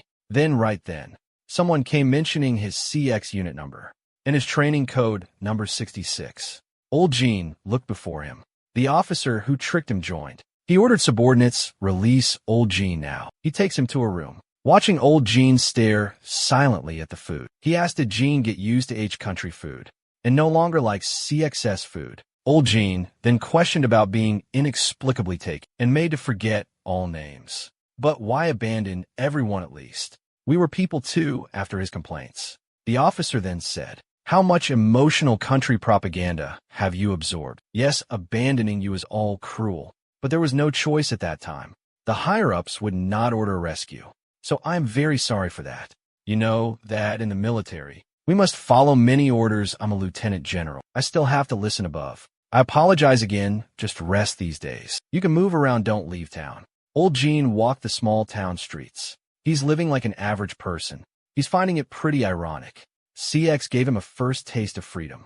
He met the most amazing woman there. Minji's mom. That meeting made them fall in love fast. After they dated shortly, they confirmed strong feelings mutually. Some people really can't stand others living happily and peacefully. One day, the lieutenant general sought old Gene having weapons, wanting Gene to kill, scolding Gene about a town girl. Old Gene refused, wanting a normal life. The lieutenant general hinted strongly, your presence here is known.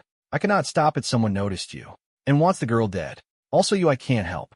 He spoke, preparing to leave. Seeing this, old Gene immediately agreed, but he insisted the girl's safety be guaranteed. Seeing old Gene took the bait, he immediately produced the target's photo. The leader wanted his eldest son succeeding him, which made many others unhappy. So you're the very best candidate for it. Meanwhile, in Country H, Old Park got an assassination mission. H Country didn't like this person to becoming successor because he wasn't just a warmonger. He's also a nuclear development advocate for every country's peace. This person must be eliminated quietly. Old Chang got this mission too. Because of one assassination, 3 guys were meeting. Old Gene arrived at some fancy hotel, and the lieutenant general told him the heir would be staying for some time. So old Gene came preparing early.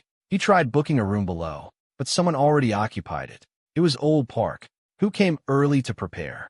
He installed listening devices already, so he booked a room above the target. Coincidentally, the upper room was occupied too.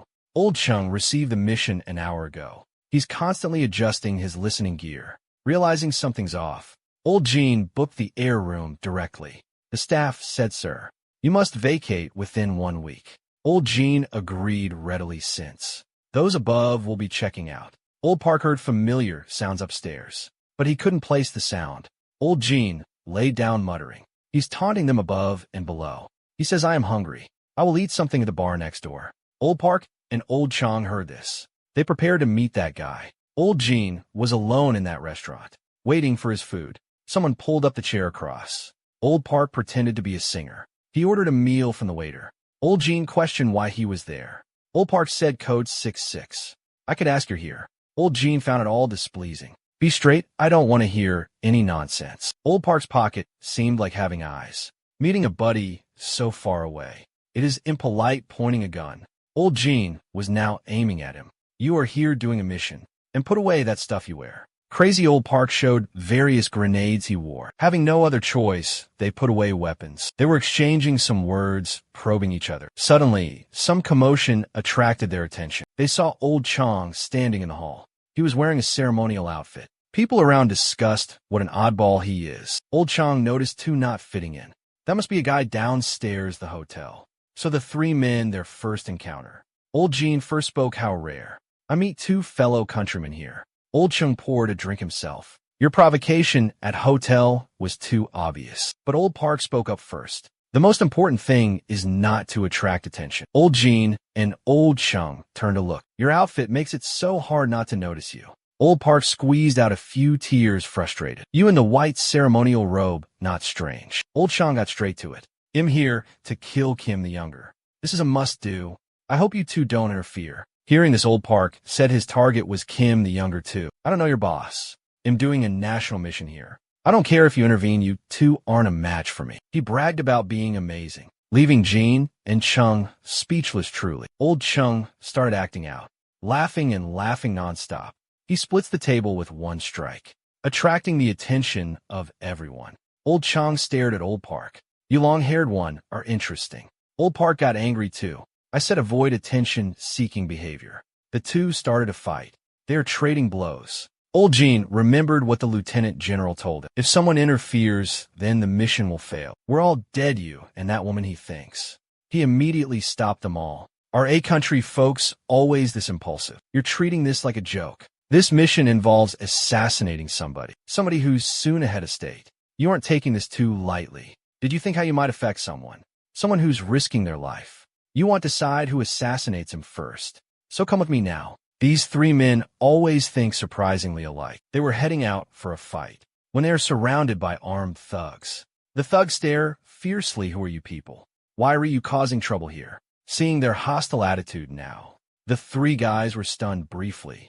They acted together simultaneously. Soon the group was lying down everywhere. The three guys wanted another battle, but suddenly police sirens sounded. Someone had definitely called the cops. The officers saw the scene. They were too shocked to close mouths. Old Jean had hidden in 3 days, suddenly appeared there in the lobby. Because today young Kim would check into the hotel. Old Chong came out spotting old Jean. He sat down next to him. Did you also hide 3 days? Although unfortunate, we think alike. Old Jean was disgusted. Don't sit with me in that outfit. It's much too conspicuous. Old Chong said, sitting alone reading with stranger. Why not talk? We look less suspicious. An even weirder person comes out. They see old Park standing inside the lobby with an extremely high head turning frequency, surveying something. Then there's a scene on that lobby sofa. Old Jin stuck in there.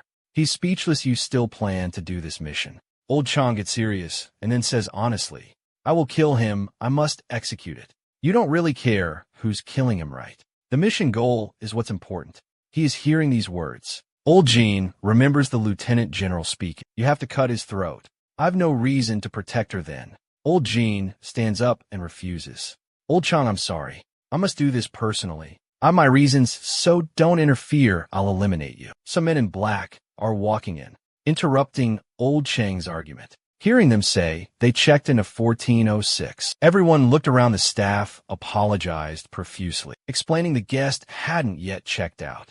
Suddenly one felt he was watched. Looking back, but finding nobody suspicious. Actually though, Old Jean were already hiding behind the sofa. Upon knowing their reserved room was occupied, the leader didn't pressure reception, just felt weirdness, and told those to add more security. Old Jin's trio heard all, although they didn't say anything. But they all knew doing their solo mission would now be hard. Because that group was suspicious, they upped security. The first plan wouldn't work. So now 3 had to cooperate temporarily. Back in their room, 3 divided the work. Soon it's Kim. The younger's location is confirmed. They all agree to meet at that door at 2 a.m. tomorrow morning. Old Chong expresses concern. The issue is security personnel now. We do not know their strength. Old Park stays overconfident. With us 3 acting, we will handle them so easily. Old Jean doesn't waste any words. Just reminds the time the other 2 shouldn't be late. However, these 3 guys, each having his own plan, arrive 3 hours early at the rendezvous, all clearly wanting to perform the mission alone. Old Chong first speaks. It is just 11. Old Park says immediately. He had much water and went to pee. Old Jean is looking at them. H-country folks aren't honest. Those 3 wasted no more words. They're heading straight to the hotel, meeting security guards coming to stop them.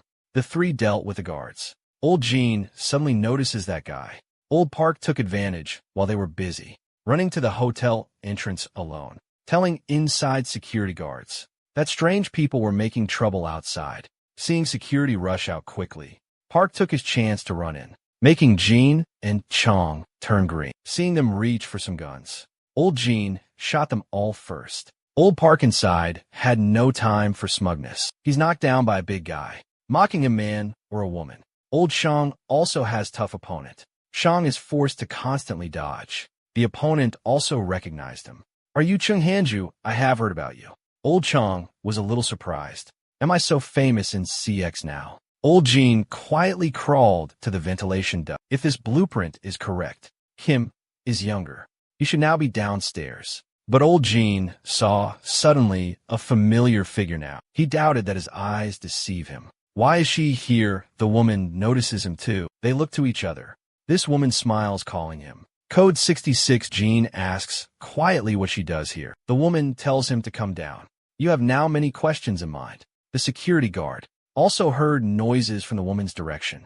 As they are about to walk that way, they got shot by a bullet. Then old Jean descended from the ventilation duct. He's tearfully asking what was happening. You should explain this now. My mind is so confused.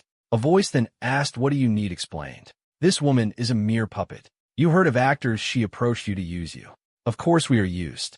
Put simply, those behind you used you and that woman planning a coup. Jin then understood everything. The lieutenant general had set him up, arranging performers through the town, fooling him for months without anyone knowing, and then using her to tame him. To serve her, old Bake cut in. So Lin Eugene, he's code 7-3. She answered him obediently yes.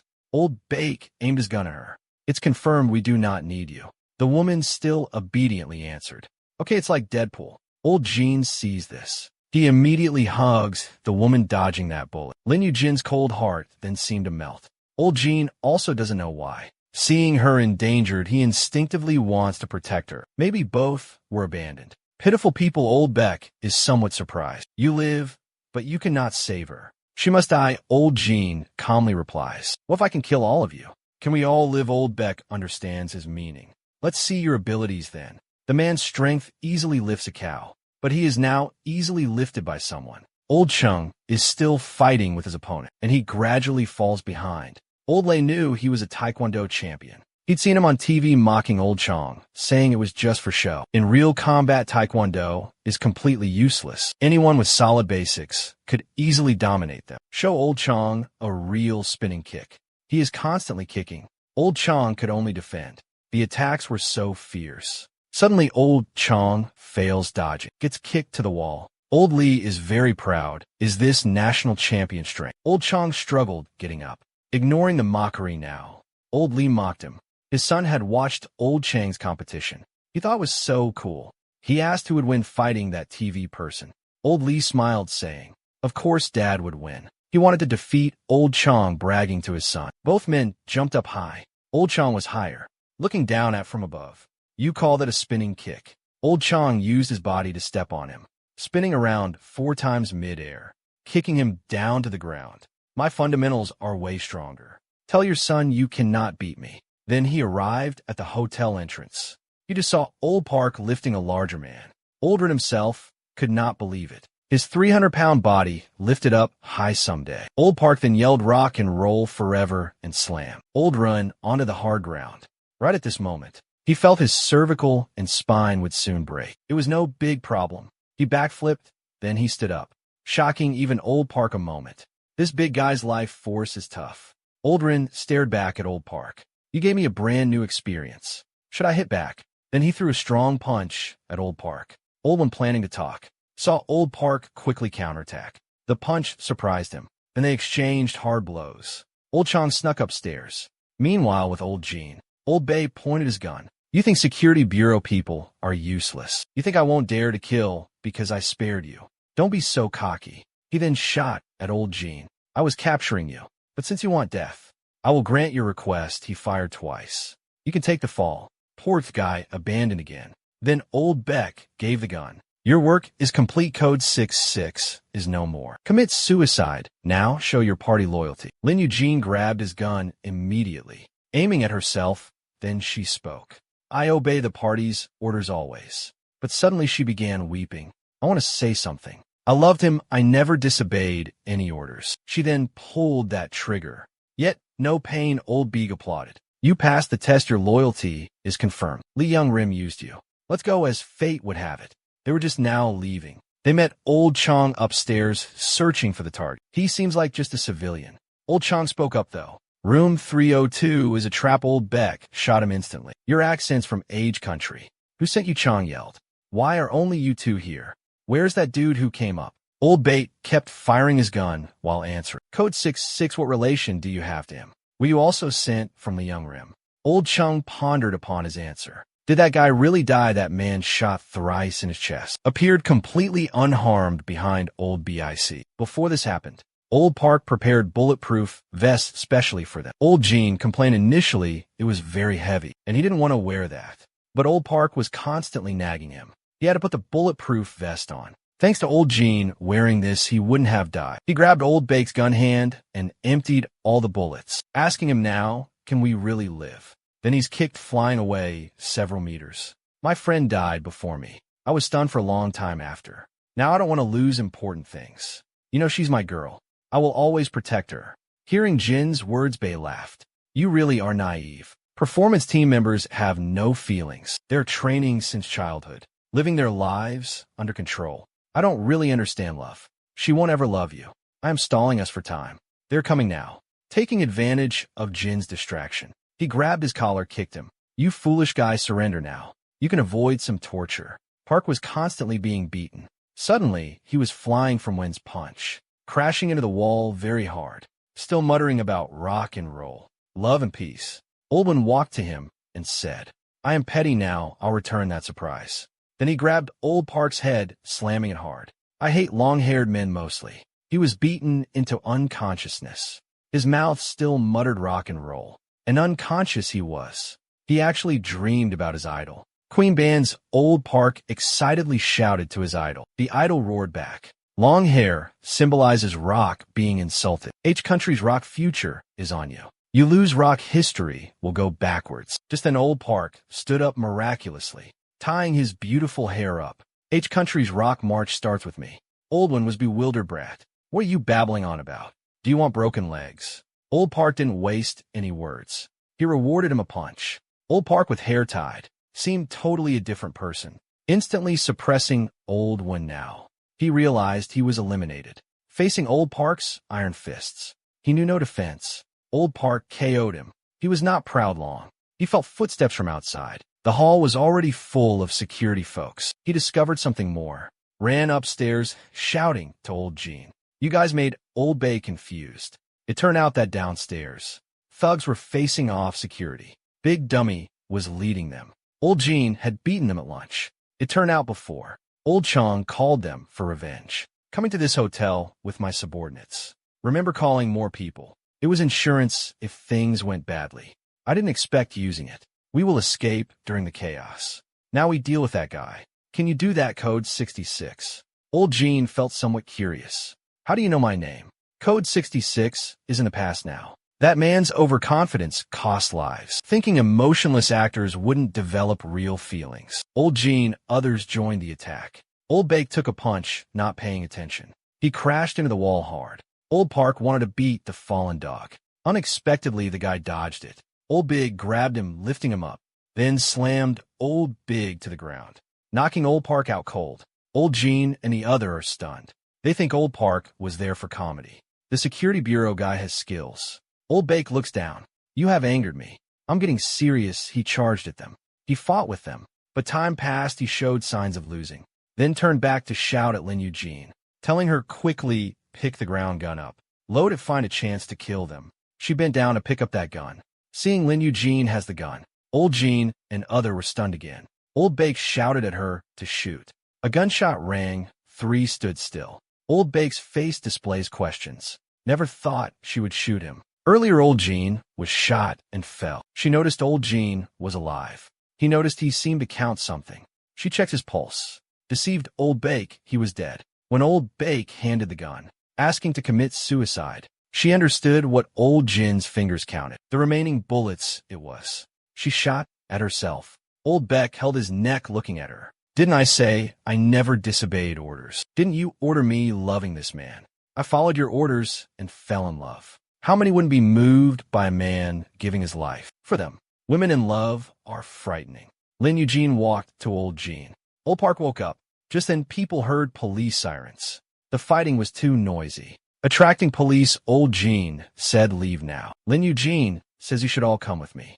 You all might not escape. The time we spent was joyful. Forget me live on, please. Old Jean couldn't accept her words. What are you saying? Old Chong and Old Park look. They seemed to decide. Then Old Chung choked up Jean. Ignoring roars, do you know what'll happen staying?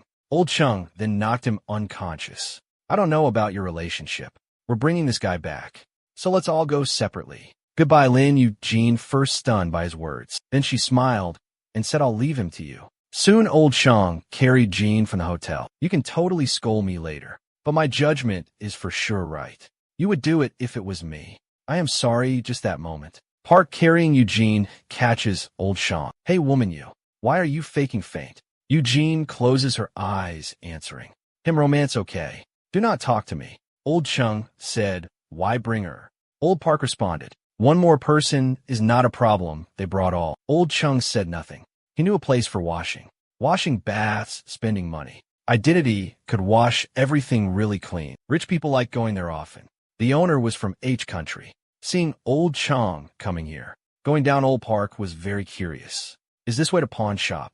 Old Chung turned answering him. Not sure, I cannot stand those two lovebirds behind. Old Park agreed when Old Chung wanted something said. A woman ran out now, crying. Saying too much, so hateful Ping Jian. Hearing this name, Old Chung confirms the right place. Most lecturers give lectures here. Seeing them, the old lecturer knew business would come. Can you imagine this old pervert is 72? As Lao Chung brought them to meet Lao Zhou, Old Jean appeared. Had doubts about this person being very capable. Looking at the person, Lao Chung felt uncertain, having also come via hearsay. Lao Xiao noticed them. Wow. Are you guys the ones who stirred trouble in CX? It is in the news, a failed assassination attempt on CX's heir. How did you come here? Reporting you, I could earn a fortune. Lao Chang said, if you wanted to report us, you would not have let us come in. I've heard you are a laundering expert. Suddenly Lao Xiao choked on a small tomato. Old Park mocked him right then. The old man's so fragile before finishing. He got kicked by his own man. Meanwhile, Old Jean and his friend were also attacked. Lao Zhao recovered after some time. His men were instantly subdued by them. You guys are pretty strong. Lao Chong was short for words. There is no time left, old man. Hurry and launder money for us. Lao Zhao seemed somewhat irritated hearing that. You have no time, so must you be so impolite. Little brother then jumped forward. He was landing steadily in front. Lao Chong couldn't believe that distance. He hated two people in life. First, people asking for favors without money. Second are those with no cash and no manners. Old Park tried to argue, but Lao Xiao was ordering more wine. Come on now, kids. How much can you drink? Tiny Pawn Shop is a popular place for folks worldwide. Coming to launder stuff, whatever it is. They can help you get clean here, but it has a strange rule. If you can outdrink the owner, Xiao Ping Jian or Lao Xiao, he will offer his services free. The high service fees tempt many people, but nobody has outdrunk him in 50 years. Yet Old Jean didn't buy that. He went up, ignoring L.A. Cheng's warning. This was easy compared to the training. I could survive a pile of bodies. Passing out from booze is not possible. But after just 2 small drinks, he fell straight to the floor. Old Park then stepped forward boldly. Useless guy that. Someone barely in society. How could handle liquor well? Next, both men unexpectedly started drinking. Old Park was a fierce drinker. Soon they finished 3 wine boxes. Everyone was cheering the 2 men. Only Lao Chung knew his state. He was at his limit, running on willpower. The old man's face hadn't changed. The outcome was obvious. We must stop that man. Old Park also noticed their intent. Told them, don't come any closer. This battle is between us men. I'll drink to death before admitting defeat. Lao Xiao got more excited drinking. Haven't seen such a young man in years. Bring all the wine here now. Soon the alcohol piled up high. Old Park was lying down. A waiter told Lao Zhao the shop had no more wine. Haha, this man's been down. Hearing that, Old Park struggled up again, claiming he was good for more drinks. Lao Chong knocked him out cold with 1 hit. The result is obvious. Let's talk business now. This is a pawn shop. We could pawn something for money laundering. Lao Xiao was surprisingly clear-headed, although very drunk. You can what will you pawn, though? Champion Chenghan Zhu. Lao Chung wondered how he knew. Weren't you the champion fighter? I was a fan back then. How did someone so famous get into this? Lao Chung hurried to finish this mission. He had no other choice. That day, 2 guys suddenly came to recruit him forcibly. His abilities were super valuable to the country. You can refuse, the country needs you. I advise you against trying to run. However, if you can take out CX's heir, Kim Jong-fat, bring his head, I'll use my power to get you out of service. So tomorrow Star had no choice but to take this irreversible road. Right then, Lao Zhao, being Lao Cheng's fan, he decided to help him and the long-haired soldier once. Jean and his lady heard this. Lao Chung said, if those 2 are excluded, then it is meaningless. We came to help those 2 guys. Excluding them makes coming here totally pointless. As Lao Zhao was about to explain it, Champion Chong Yu was cut off by Lao Chung. Hey lady, turn around. Then Lao Chung knelt before Lao Zhao, willing to give up dignity for new friends. If you do help my junior once. I'm begging to help Senior Xiao. I'll stake my knees. Is it okay with this sudden respect and big action? Lao Zhao was very curious. What's Champion Cheng's connection with this dude? Why do so much for him? He really didn't need this. They're new acquaintances. But thinking about old Jean meeting Eugen, he wanted to help the iron-blooded man. Yet tender-hearted, please help me. He's my buddy, a friend with stories. Lao Zhao was silent briefly. Champion Chong is cool going far for a friend. Not bad at all. I like you now, I will help you. But next time use something else, please. Soon Lao Zhao arranged a boat and identities. Meanwhile, at this time, Old Park watched Lao Chong enjoying the breeze. Why not come inside? Aren't you freezing, although imperfect? Didn't things go smoothly? Come rest a bit. Lao Cheng stayed silent. Hearing that this guy's ignoring me. That old guy was something. Old Jean was sitting, lost, thinking, missing somebody. Before this happened, Lao Zhao phoned someone, asking for an identity for old Jean. The other party raged, refusing Lao Zhao. Do you know whether that guy lives? Our plans will be ruined. North-South relations have big problems. Lao Zhao did not care. You also arrange assassination of Kim Jong-fat. Don't just look superficially. Look at the big picture, though. North and South relations have been bad. It's a marriage with Cold Wars. Don't mention the past unless unification is wanted. Lao Ka answered, that's not always true.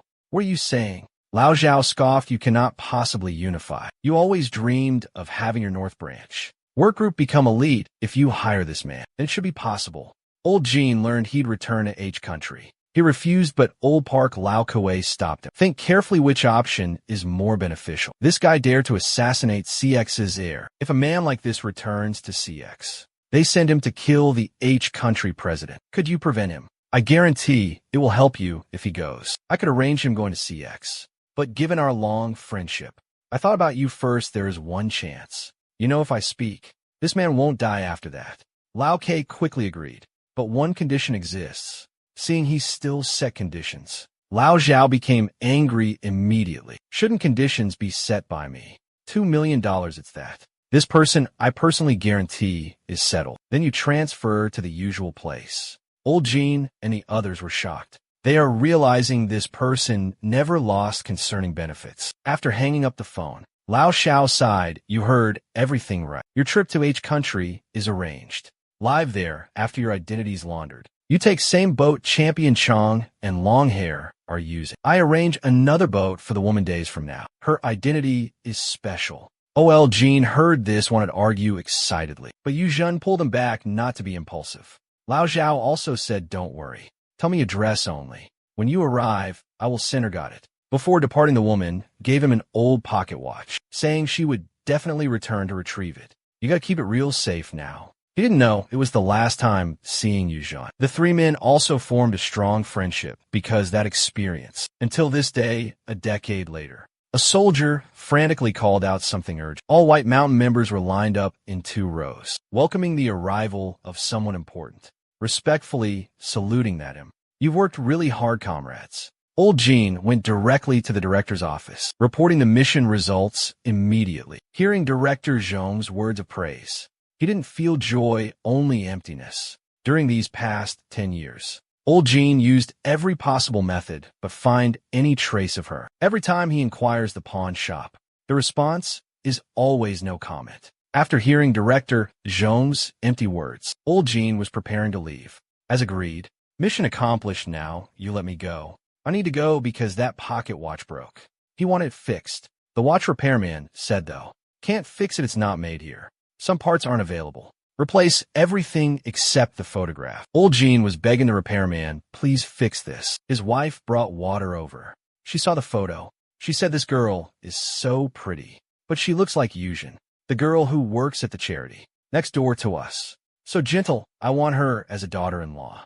Hearing this, Jean trembled slightly. Early the next morning, he arrived at the food bank. He is gazing at the busy woman. Old Jean approached carrying a tray. He asked, do they serve food daily? Busy Yuzhen casually answered him. Without glancing up to him, Old Jean continued persisting. Tomorrow and the day after also. Eugene realized something was amiss. I'll visit every day. Will you be present? Finally, Yuzhen looked up at him. She was shocked. Old Jean wept.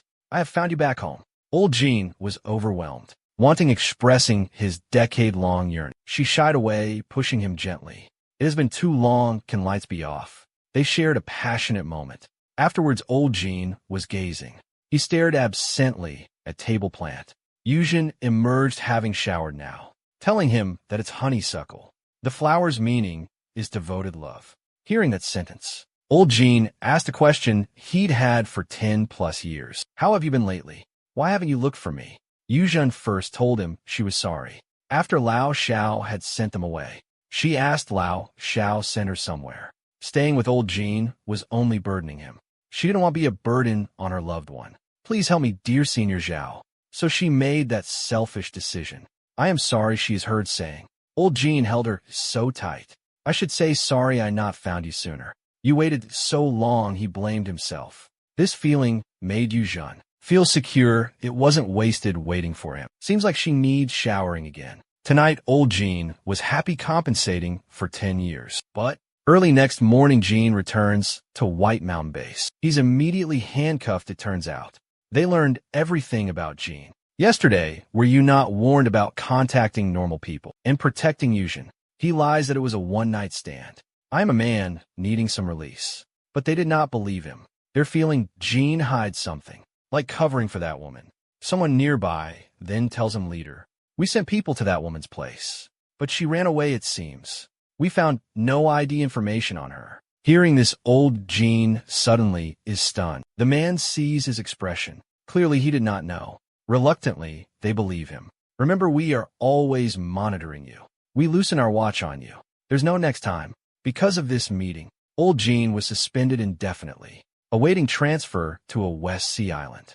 Old Jean's freedom was now restricted. He suddenly discovered that the woman of dreams was in serious danger. Jean then received a phone call from Lao Xiao after 10 years, telling Yu Zhen's pregnant, now in labor. Fortunately, I am here in H country. Otherwise, she would almost entered without a guardian. You come fast.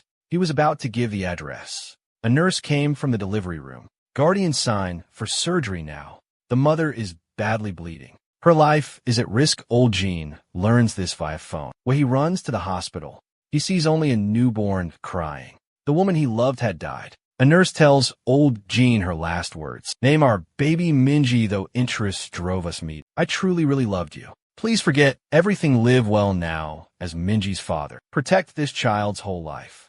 You must do everything for this kid. So old Jean goes to White Mountain Base, holds Director Zhang with his gun, forces them to let his retire.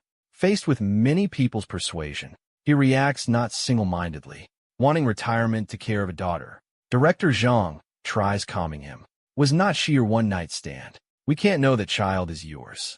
Hearing this, old Jean fired, directly scaring him into submission. Let him retire. This guy's crazy, agree to anything. Suddenly, he's a madman. A soldier reports the situation. The president's lost contact. His entourage is unreachable also. You need to decide quickly. It never rains, but it pours. This happens now. We've no choice. Sergeant Jean, we'll let you retire. You have to help us with one last thing. Old Jean agreed without asking anything. We can't reach the president. Something occurred on the way to the meeting. We're unsure of their intentions.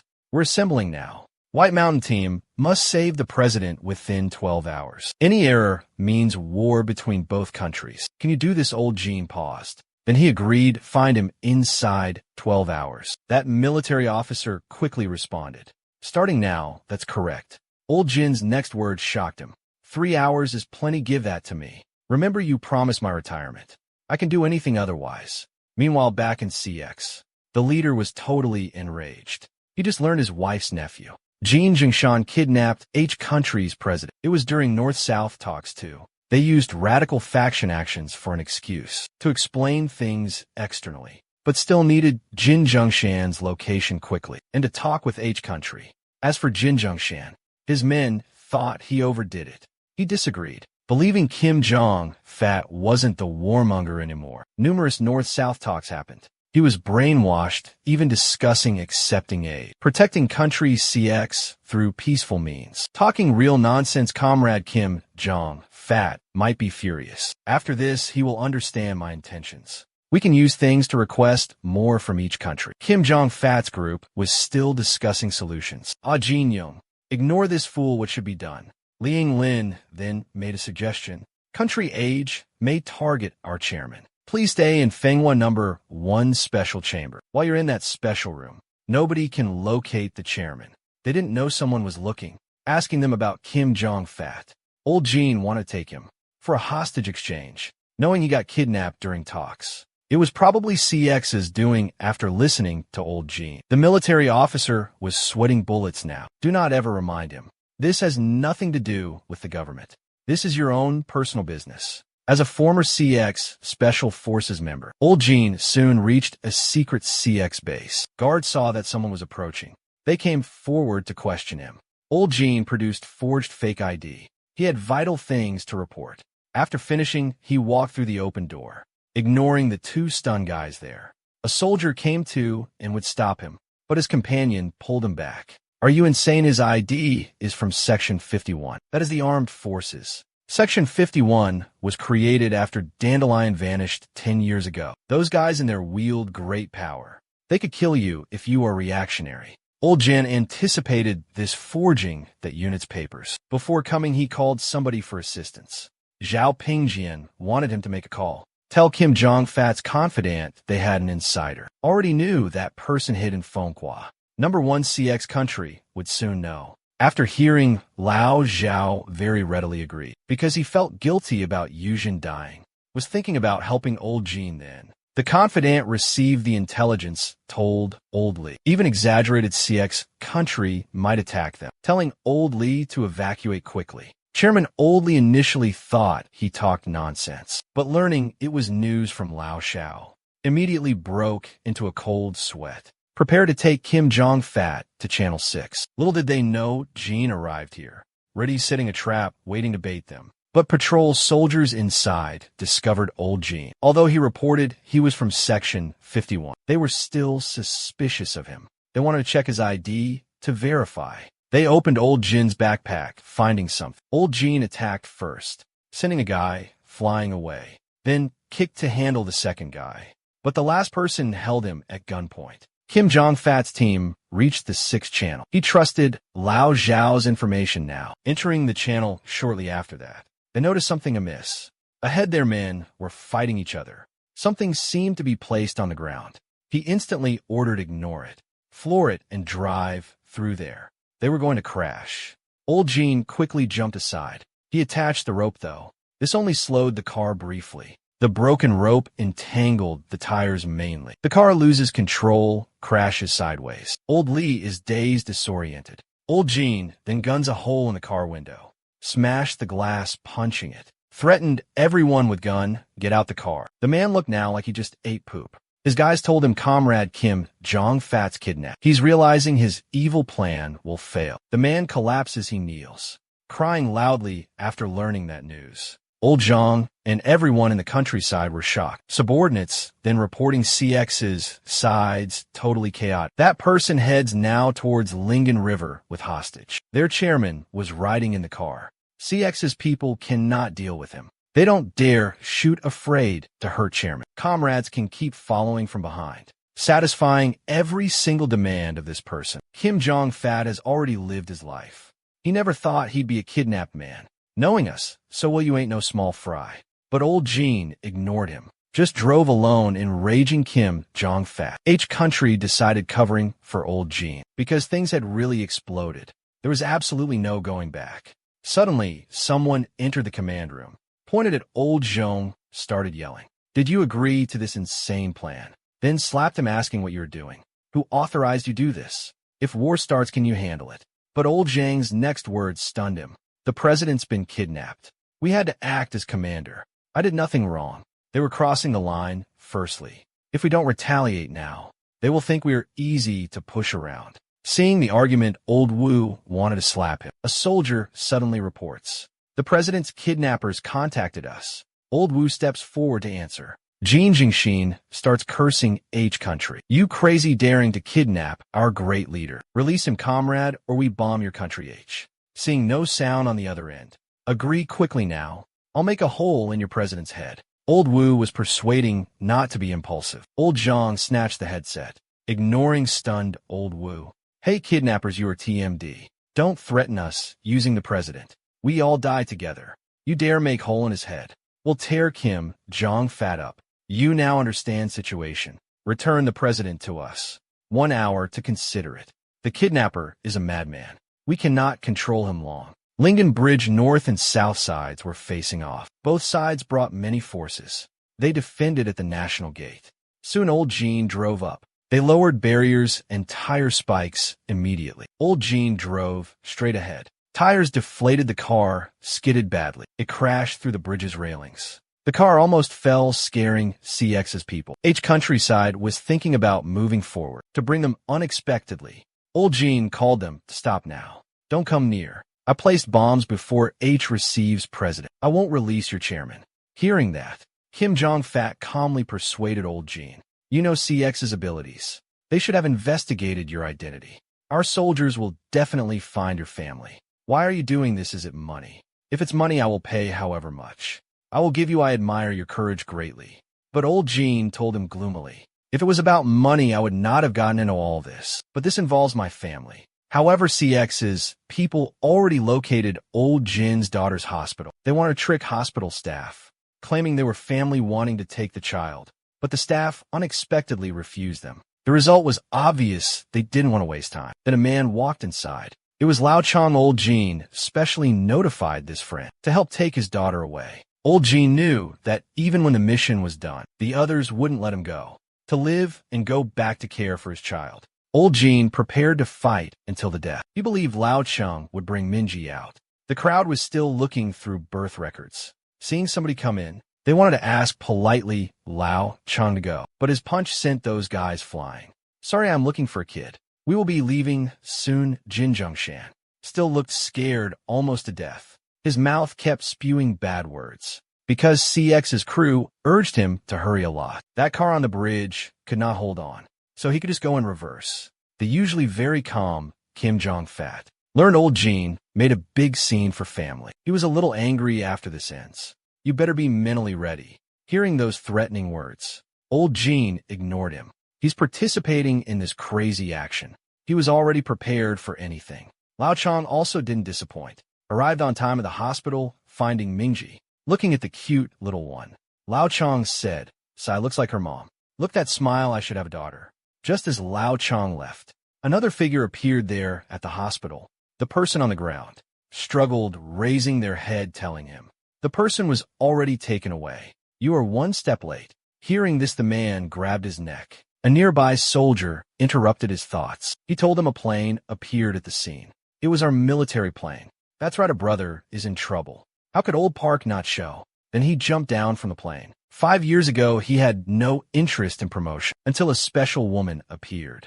He thought about their future children's names.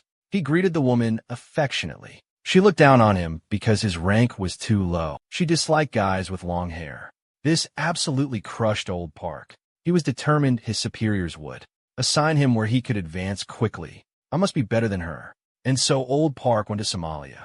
He ended up unifying northern Somalia alone, falling into the water now. He searched everywhere for Old Jean. He quickly saw him swimming shoreward with little Kim. The CX soldiers stand on the bridge. Seeing someone jumping from an H Country helicopter, they immediately fired at Old Park in water. H Countryside, seeing this situation, they retaliated, shooting back their guns. Old Jean was only escaping. He didn't know Old Park was behind. Watching Old Jin's shape getting far away, Old Park could just accelerate more. Missing this chance is unthinkable. Suddenly, some bullet hits his thigh. This slowed him down further. Looking at Old Jin's distant back, he silently prays, "See, Somalia grant me great strength." But he felt he was slower. Damn, this is a river dude. Not see Old Jean desperately save their leader. Yet now these people wanted to ditch him. Old Jin's existence became a diplomatic problem. They ordered subordinates to erase his identity. Reaching shore, Old Jean left little Kim. He knew pursuers would arrive quickly. They found the chairman unhurt. They wanted more than that. They continued ordering Old Jin's pursuit. They planted explosives underground everywhere. One command destroyed all the passages, showing determination to get Old Jin. Old Jean looked back at the exploding place. Its done escape routes were surprisingly quickly destroyed. The pursuers seemed very strong. Suddenly a gunshot goes off. Old Jean got shot in his shoulder. They were going to shoot more. Old Jean was gone from view. They see teammates lying on the floor. Searching there so scared. He then froze. Old Jean also tried to finish him. But then another shot hit Old Jean's arm. The Section 51 team arrived. They heard the commotion. The white-haired leader urged Jean to surrender. He was surrounded, he said. You impersonated someone from Section 51, I heard. So you know our capabilities. But you might not know something. Compared to pursuit and combat skills, were better at interrogation. A voice from behind interrupted suddenly. You guys ran so fast, I almost couldn't catch you. Everyone turned around surprised. Old Jean was surprised too. This guy's timing is perfect. He couldn't contact Old Park. He asked Old Sung to notify this if things went south guy. He would be the final trump card. The white-haired leader immediately turned asking who the sudden intruder is. He crazily ripped his shirt off. You can call me your final trump card. Then he threw a flash grenade, nearly blinding Section 51 members. Old Park acted unfazed as always. He threw grenades, walking toward Old Jean. The white-haired leader endured the light and shot, interrupting them then. Old Park did not go easy, immediately rewarding him a grenade. After the explosion ended, he and Old Jean were standing. He was muttering to those on the ground, waking up the leader. What this guy is saying escapes. Old Jean said he had prepared a glider. Underground passages are destroyed. I cannot swim. We must escape with that thing. I hid it near the river. Old Park frantically refused. We cannot escape using that. He then saw a rubber boat. This is good. Where's the motor? Old Jean hid that too. He made a couple backup plans. They installed the motor. They could hear pursuers coming. Old Jean urged him onto the boat. Old Park didn't move at all. Your situation, I know it. You have to go back alive. Before Old Jean could even react, he kicked the boat far away. Old Park smiled, saluted at Old Jean's screams. Go first, I will return alive. He then turned around with grenades, facing many charging enemies. He showed no fear at all during desperate times. You risk it all to increase your chance of survival. This truth he learned from 5 years fighting in Somalia, watching flames soaring on the distant shore. Old Jean sat stunned, lost deep in thought. That's our and her dad's story. Pretty surprising, huh? Little Minji heard this. Minji looked doubtful. Her face showed skepticism. Seeing her face, Old Park then said, Ask your dad, you don't believe me. Uncle never lies. You should be good to your dad. Do it for him. You are the beautiful fruit of their great love. Incredibly precious because of that event. Your dad seems to have contacted an old man. Who knows what that man will make your dad pay? He might suffer a bit for a while. The police at last arrived there. Seeing the scene, they stood shocked, speechless. They immediately drew up their guns, ordered everyone to raise up their hands now. Old Sung and his friend ignored them. They turned to look Minji. To your father, you're his whole world. Then Old Jean hugged his daughter tightly. I'm sorry I screwed up. You maybe will transfer schools. Minji burst into tears now. Dad, are you dumb? Is that really important now? I never ever want to leave Dad again. Promise me whatever will happen. Never leave me. The situation ended with their reunion. Old Jean would start a new journey. After that, the father and daughter lived busily. They rarely met each other. She knew her father was occupied, handling the mess from that event. She did not know that taking down Ju. Young construction Old Jean was deeply in debt already. He's ready for the job, Old Zhao mentioned. Although a scary person was there, the pay was great. Old Jean was fearing what might happen going there. So he tells Old Sung to watch Minji. He wants him to keep it quiet, fearing his daughter's worries. But Old Jean didn't know Minji heard it all. After he hung up the phone, he stood a while before the White Tiger building. He calmed down, quickly going for the interview.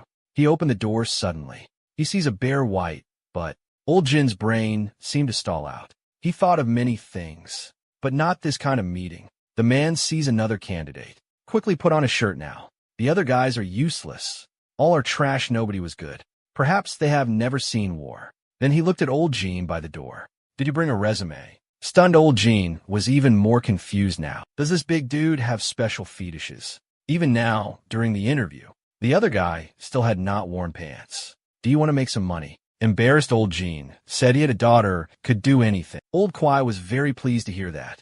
Uncle, you don't have name. He only heard him say quietly his surname Kim. Unexpectedly, old Kwai got furious. Your voice is so small you don't want to work. Get out right now. Old Jean would not stand for that. Could he really find no other work besides this? Actually, before arriving, Old Jean felt somewhat disgusted by this place, remembering Old Zhao said, "Don't underestimate it, as just an HR company. This place even government agencies don't mess with. Think about resolving the mess you made. Think about your daughter." His daughter made Old Jean, who had already gone downstairs, hesitate. He resolutely returned to see Old K. "I read your resume. It is interesting. H Country Special Forces background. White Mountain Unit experience. But what about this attempted leader assassination? Is it fake?" Facing his doubt, Old Jin's face darkened. Whether real or fake, why not test it? Hearing that Old Quay wasn't mad. "Not bad at all. I like middle-aged men's steadiness. Try punching me, given this unreasonable request." Old Jean, of course, obliged, kicking him directly into the wall. Old K wanted to speak, but saw Old Jean was carried away. The words were swallowed back down. Old Jin's fists came to his face. He laughed maniacally, praising Old Jean continuously. "Old Xiao is reliable, sending me a beast." He easily caught Old Jin's fist then. "You are not fighting seriously. Going easy on me cause I am old." One punch sent Old Jean flying far. Immediately threw more punches, demanding Old Jean use his strength, mocking what was learned at White Mountain. The fighting commotion was very big. The building shook below. They were used to it upstairs was normal. Every day they heard the landlord upstairs. Little Fatty, who came, could not stand it. He ran up, wanting to help. Unexpectedly, Old Quay tore the iron door down, intending to throw at Old Jean it. Little Fatty was scared half to death. Before he could throw the door, Old Jean blocked it with his foot and took a chance to roundhouse kick him. Old Jean asked while fighting, "Can he use weapons?" He seemed happy. "Of course you can." At this time, Old Jean, wanting quickly end the fight, found a weak point, punched his abdomen, followed with another punch. Looking at Old Quay's pathetic look, "Forget it. I will not use weapons. I do not want to kill during an interview." The previously arrogant Fatty was scared immediately, so badly he wets himself, just because other party would use him as the protection target. For a second interview, when Lee Dokwe heard Old Jin's taunt, his strength suddenly increased immensely. One punch sent Old Jean flying away. "Who do you plan to kill? You should know my power from fighting. Or you were only bluffing." Then he kicked him hard. Old Jean manages to dodge. "You likely don't understand what White Tiger HR does. We're no common labor company. If you pay, we will resolve any problems. Most importantly, our rule requires upfront payment." A loud crash. Old Jean got heavily punched next to Fatty. Old Quay's fighting desire seems triggered by Old Jean, launching fierce attacks against Old Jean continuously, scaring Fatty, trembling to the side. "If you got the skills, you earn billions here monthly easily." Dust settled. Old Quay could not find Old Jean. Old Jean suddenly appears behind him. "Are there any other gains?" Old Quay mentioned insurance, also bonuses, and we help pay taxes. Unexpectedly, right after he finished speaking, he got a big slap. "I really like these benefits, Old Quay." His head smashed against the wall, he mumbled, "So you want to join up?" But Old Jean seemed to somewhat disdain the boss, who knew only fighting. Hearing that, Old Quay suddenly mustered strength, directly yanked his head along with a wall piece out. "What did you just say? You think all we need are fighters?" Finally completely smashing that wall. Stuck to his head is good. "Very impressive. You passed your interview first." Then he threw a punch at Little Fatty. "Second interview, protect the client well. Starts right now. We have lots of security jobs here. Let's make this guy our protection target. If I hit him one punch, he might die for real, so please be serious." He's watching Old Quay's fist incoming. Little Fatty thought he was finished. Warm liquid flowed involuntarily from his lower body. He's continuously calling for Old Jean. "Uncle, save me, please." But when Old Quay's fist was near Little Fatty's face, the fist missed and hit the wall nearby. Old Quay looked at his arm wire. "This your weapon? You said no weapons." Old Jean said protecting is different. "I'm tired of failing to protect people." Old K was kicked down. He wanted to continue fighting with Old Jean, but found himself surrounded by wires already. This is CQC's silver wire technique. Old Jean was tightening the wires. Old K quickly told him to stop. The room's furniture was all new. Some were gifts from high-level leaders, with Old Quay wailing painfully. "You go past, quick, stop." Old Jean is careless. It is fine leaving a hole in that wall. Old Quay was complaining about Old Jean. A man suddenly appeared near Little Fatty, startling him, another interview applicant. This situation was extremely big. Then walked inside, ignoring Little Fatty. Boss, let us stop it here. Just got me a new mission. It concerns the former vice premier's granddaughter. The two then discussed the mission details. Former economic vice premier Yahello. His granddaughter suddenly vanishes. She attends high school. Often made trouble at school, being forced transferring schools. Finally transferring to a township school. Importantly, she has been missing a month. Oddly texting her parents, saying she is good, living well, but never answers calls. Only texting them. Hearing this, Old Quay understood the assignment. The new guy should deal. That uncle he is with us. Stronger than you, his rank is department head. Kim Jong was surprised. Department head, Old Quay exclaimed directly. If you object, you can fight him. No need I know this stuff. He wrecked everything. You spare him and give that head position. Clearly a monster at this time. Old Jean was deep in his daughter's text. Unable to recover. Old K tasked finding Ancien Hyo's granddaughter. To Old Jean before doing this. Being a teacher is best. Arriving at school. Old Jean just introduced himself. The class bully warned him. You look weak, teacher in school. Teachers, or whoever it may concern. Rankings are all determined by fighting ability. He showed off his small fist to Jean. Hearing this, Jean was totally amused. Smiling, he agrees. All right. Anything solved with fists is no problem. Over on Kuei's side, Chul was really curious. Why didn't you go all out during the interview? Do you admire him that greatly? Hearing Old Kuei said, just haha. Is our Kim Jong, Chul, feeling jealous? Old Chul said he was curious, not jealous. Old Kuei then smiled and said, the simple reason is, if I really fought him, what if good talent escapes? What would most importantly we do? I saw his great resume at his peak. With just a little polishing work, he could potentially become White Tiger. HR Ace Old Chol seemed a bit unconvinced now. You think he could do this mission better than me? Seeing Old Chol's face, Old K laughed out loud. Why that unhappy face? Old Chol said he just looks like this normally. Old Quay's reason was different for giving Old Jean this mission. He felt the case wasn't a simple disappearance. New people integrate faster. They got to taste real hardship. Meanwhile, Hyung Tae, seeing Old Jean being arrogant, immediately threw a punch. Old Jean easily dodged it. He couldn't believe he missed. Then he saw Old Jean close. Fixing his collar, boy, were clothes correctly. Your sudden swing really shocked me. Old Jean also noticed his shoelaces were untied. He squatted to tie them up. He dodged another student's sneak attack. Only poor young Tae suffered badly. Damn, I am wearing house slippers. What shoelaces he kicked. Old Jean and his companion too. Unexpectedly, he grabbed both their ankles forcefully. Those two started flying up, looking at them, convulsing below. Old Jean innocently asked why you guys fell suddenly. Hyung Tae got angry and started cursing immediately. Called his classmates over for attack. Old Jean saw they were just children, so he didn't use force. Just used some tricks to deal with the presumptuous kids. Cleaned up, he looked at the messy classroom now. Old Jean could not help sighing. Rushing up, you are quite enthusiastic indeed. The fallen students were speechless now. Somehow, they ended up on the ground. Then Old Jean says, since you're seated, let's start class now. Students cleaned the classroom. Old Jean took a history text and began lessons. Right then, some rebellious guys talk about Jin's strangeness. That guy's face while fighting was just too calm, like he was taken over by something. They started blaming Hyung Tae. Behind him badly. I'm angry just remembering it all. He didn't hurt me, your dumb chair did.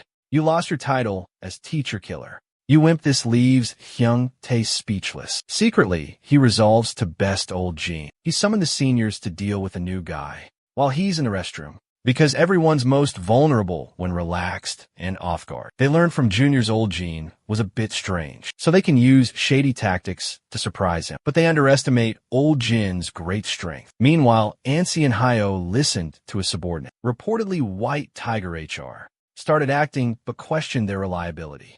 Then he heard a subordinate say, that company is Lee Dokui's.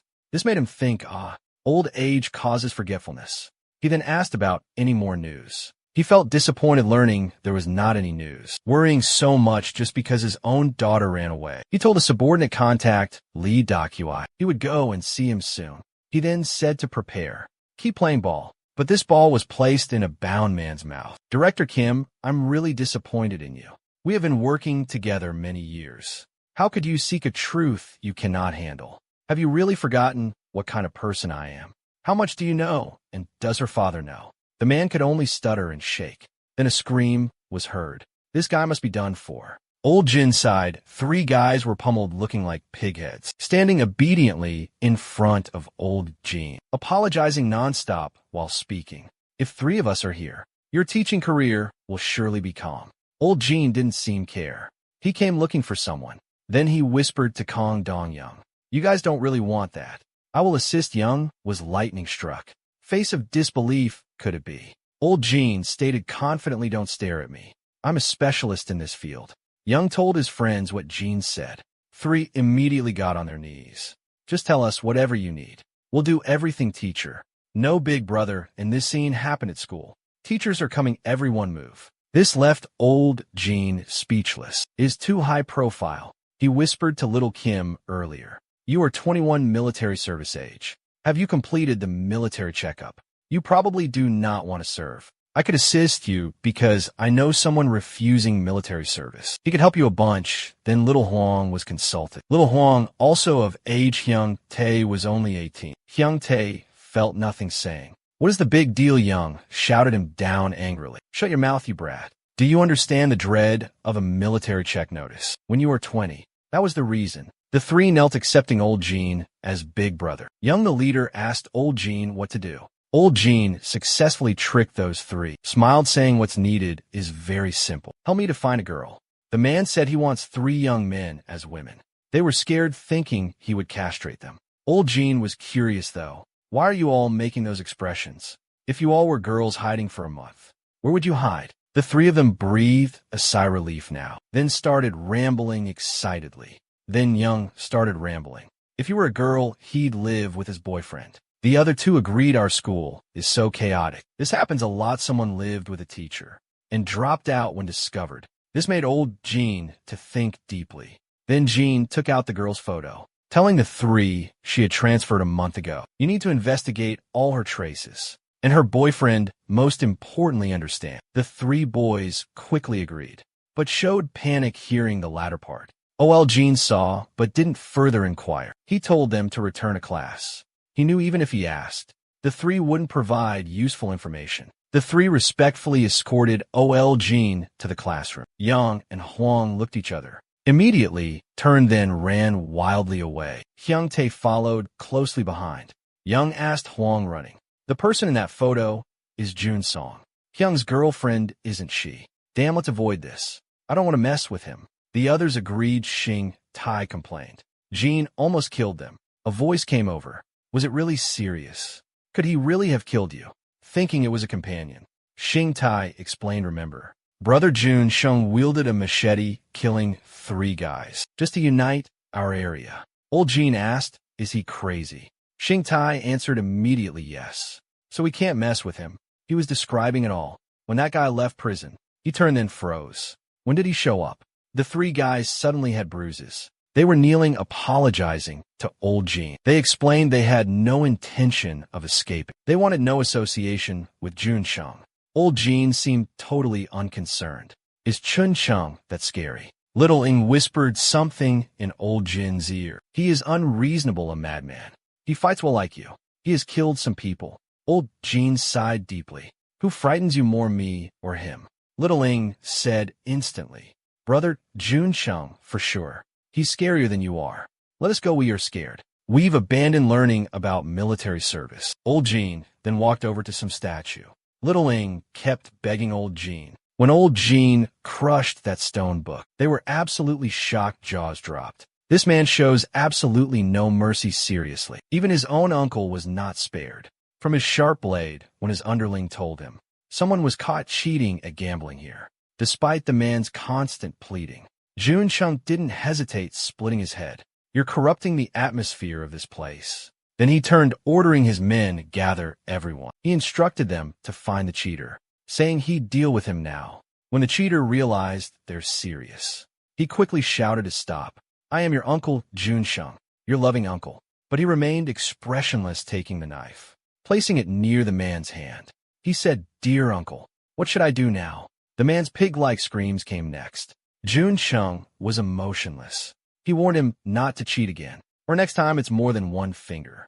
Immediately after, a yellow-haired guy quickly helped that man to go to a hospital. But unexpectedly, Jun Chung called him to stay. He takes the yellow-haired man's hand. "Trying to escape, you are with him." The yellow-haired guy immediately denied fearfully, but Jun Chung disbelieved him, searching him. His suspicion was correct. They worked as a team. He angrily ordered an axe. "I hate traitors very much. You think I am a fool?" The yellow-haired guy nearly soiled himself, begging desperately for mercy. But Jun Chung paid no attention, calling his men to hold his hands. The axe was coming down. One man rushed in, frantically interrupting, saying someone was here to see him. Jun Chung thought it were cops. Surprisingly, he said younger brothers from school came to ask some school stuff. This left Jun Chung very speechless. Are they nuts? Tell them all to get lost. But old Jean and company had entered already. Little Ing mustered courage, announcing who he really was. He even added, "We're here to ask about something, and you better answer honestly." This stunned Jun Cheng's gang. "You brats, have you gone crazy? Don't you all know where this place is?" But Little Ing suddenly laughed. This enraged the fat guy, raising his fist to punch. But old Jean instantly blocked him from behind. One move slammed the 300-pound fat man down. The other underlings were stunned. Little Ing breathed a big sigh of relief, knowing the bet paid off well. Old Jean stood having a grim expression. Everyone wondered where this uncle came from. Then old Jean spoke. "Sorry for disturbing you. I am here looking for somebody. He took a girl's picture out. Would this girl's boyfriend please come forward? Now hurry up. I count to 3. Don't blame me for being rough." The pink-haired guy, hospitalized by old Jean, had now been discharged. The entrance was crowded with some underlings there to pick him up. He was still swearing, getting revenge on those two uncles. Shanghao hadn't finished his threats. He was interrupted by a Taoist robe man. When Shanghao saw the face, he instantly bristled. Old Chong held a phone. "You were here." He handed him a phone. "That uncle from before wants to talk."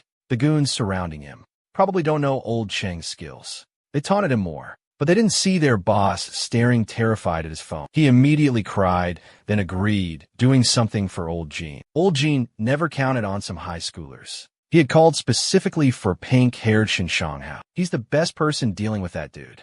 When old Jean counted up to 3, not only no response from the other side, they had men swinging steel pipes at him too. But Xingmin sent those guys flying with a punch. He looked at Jun Chung, provoking him and his men. "Is that it?" Seeing this, old Jean smiled. He said, "You're not going to cooperate." He turned to Shanghao, standing behind him. "Now what do we do?" Shanghao's walked forward arrogantly, analyzing this place. "Looks a gambling den. No iron gates. The escape routes look primitive. This stuff might work out in the countryside, but not in the city. Any cop could just shut this place down." Jun Chung is speechless. His henchman steps forward to confront him now. "Who are you?" He's knocked down by Shanghao. "We are here for uncle to deal with you." Then he tells small fries to come at once. Old Jean does not even have to move. They're all down instantly. Seeing that, Jun Chung tries to escape. He is blocked by Shanghao, who had been there watching. "Don't be running. I have blocked all the exits already. Thinking I came to this dumb place because of you is angering me." Before he finishes, Jun Chung swings an axe, but Shanghao dodges while mocking him constantly. He catches Jun Chung in his axe swings, sent him flying with just one punch. He also insulted his family. This enraged Jun Chung immediately. Being arrogant often leads to trouble. Shanghao couldn't possibly dodge in time. The axe was about to hit his head. He quickly asked with some concern, "Are you all right, Rest? We've basically pushed them to the limit." This suddenly made Shanghao feel that uncle, who had beaten him badly, was really cool, seeing things turning bad. Jun Chung ran immediately towards the exit. Little Ing kept shouting behind him, "He's escaping, go catch him." He charged forwards like many soldiers, making Jun Chung run quickly. Old Jean was curious, "Is it enough?" Shanghao explained, "It's weakly. Do not worry, guys like that will not reveal the hideout, even if they are beaten to death. It is better letting him think he got away lucky. He will go back to his place." As expected, when Jun Chung returned home, he immediately told a woman, "Get my wallet." She did not respond and asked what was going on. Jun Chung angrily pushed the woman away. This action angered Dai. What is wrong? Yun Xing glirte. Shut your mouth, because of you. People came and messed up the gambling den. Dai was about to ask. A group of people came in, leaving the two of them stunned. Jun Chung broke into a cold sweat, fell down. How did you guys find me? Shang Hao Shang kept slapping Yun Xing. Did you look down on me because I was a bumpkin? You thought I couldn't find you, hiding at your girlfriend's place. And then he grabbed Jun Cheng's hair, putting a knife at his throat, saying, are you paying or what? You said you'd do something big time. Borrowed $1 billion to return $2 billion. Then you vanished with interest. It's $35 billion now you're going to pay. Or do you disrespect me? I'm a country bumpkin. You have any plan to pay me? Before Jun Chung could even explain, he called his guys, give young master. Jun Chung here a great massage because he looks down on us. If my eyes were good, you wouldn't disrespect me. As Jun Chung begged for his mercy, footsteps came from the doorway suddenly. Old Jean walked in with his guys. Excuse me, can I help you? We are searching for someone. This made Zhang Hao Zhong confused about these guys. The backup you requested, Jun Chung quickly denied. Old Jean, noticing, sitting on the ground, finally found her. Mr. Ng took Di Ying's hand. Come, your parents are searching for you. Hearing that, Ng immediately pulled away from Jin's hand, saying, she's not leaving. You want to bring me back? Take my boyfriend with also. Otherwise, I'd rather be dead than go. But Jean just smiled. That wasn't going to happen. Because before coming, old Chi warned him. When such a family's granddaughter runs away, it probably wasn't a usual case. You should be really careful. I understand Xian Xiao has privately done many bad things. So Director Jean do as much work for pay. Understand this caused Jean to not get too involved. But Zhang Hao Zhong was not happy about it, uncle. Who are you people? Where do you come from? What is wrong? Don't you get the situation? Xing, teach that guy a lesson. The henchman obeyed, rushing old Jean using a dagger. Upon seeing that, old Jean kicked down a door blocking the henchman's dagger. He couldn't react before he was kicked flying. Zhang Hao quickly dodged aside. Wow, this guy has some skills. He looks like a trained fighter. Who sent you guys? Confused old Jean even more. Whitehead, maybe no. White Tiger, no way. Someone from White Tiger Mountain. That isn't it either. What was the name? Confusing the attackers now. But Shan Hao saw old Jin's back and got a plan. He can maybe win by attacking quickly. He was a boss controlling his territory himself, but got instantly destroyed by two uncles. Shan Hao could not accept this. He wanted revenge, but old Jin led him around, shattering his self-esteem completely. Shan Hao had only been thinking about revenge. He thought that this was the chance. One of old Jin's feet was stuck. Maybe Shan Hao could kill Jin now. Jin probably can't fight well now, but he soon realized his childish thoughts. He never expected Jin was so strong, even with his foot stuck badly. This refreshed Shan Hao's perception of Jin. Jin's knee sent a small fry flying. The fallen knife gave Shan Hao thoughts. He struggled with picking up the knife and fighting Jin to the very death. But remembering Jin's iron fists, Shan Hao instantly chickened out. Can't be so impulsive, be careful. Meanwhile, Jin's fight was almost over. He kicked away another small fry, but Da Ying was held hostage by Zhong Hao. Zhong! Old Jin hesitated briefly before a powerful kick. The door frame stuck on his foot shattered. Then he looked back at Shan Hao. It's great you controlled your thoughts. Otherwise, I would have been disappointed greatly. Shan Hao was confused. Could he read minds? His life was really damn unlucky, but he still tried defending himself. Brother, your words really hurt me. But that kick was pretty amazing. A runaway girl meets her parents should be touching. But why was she so sad? On the way to Ying asked old Jin a question. Uncle, do you know the cause of teenage deaths? In all countries, who is the biggest killer?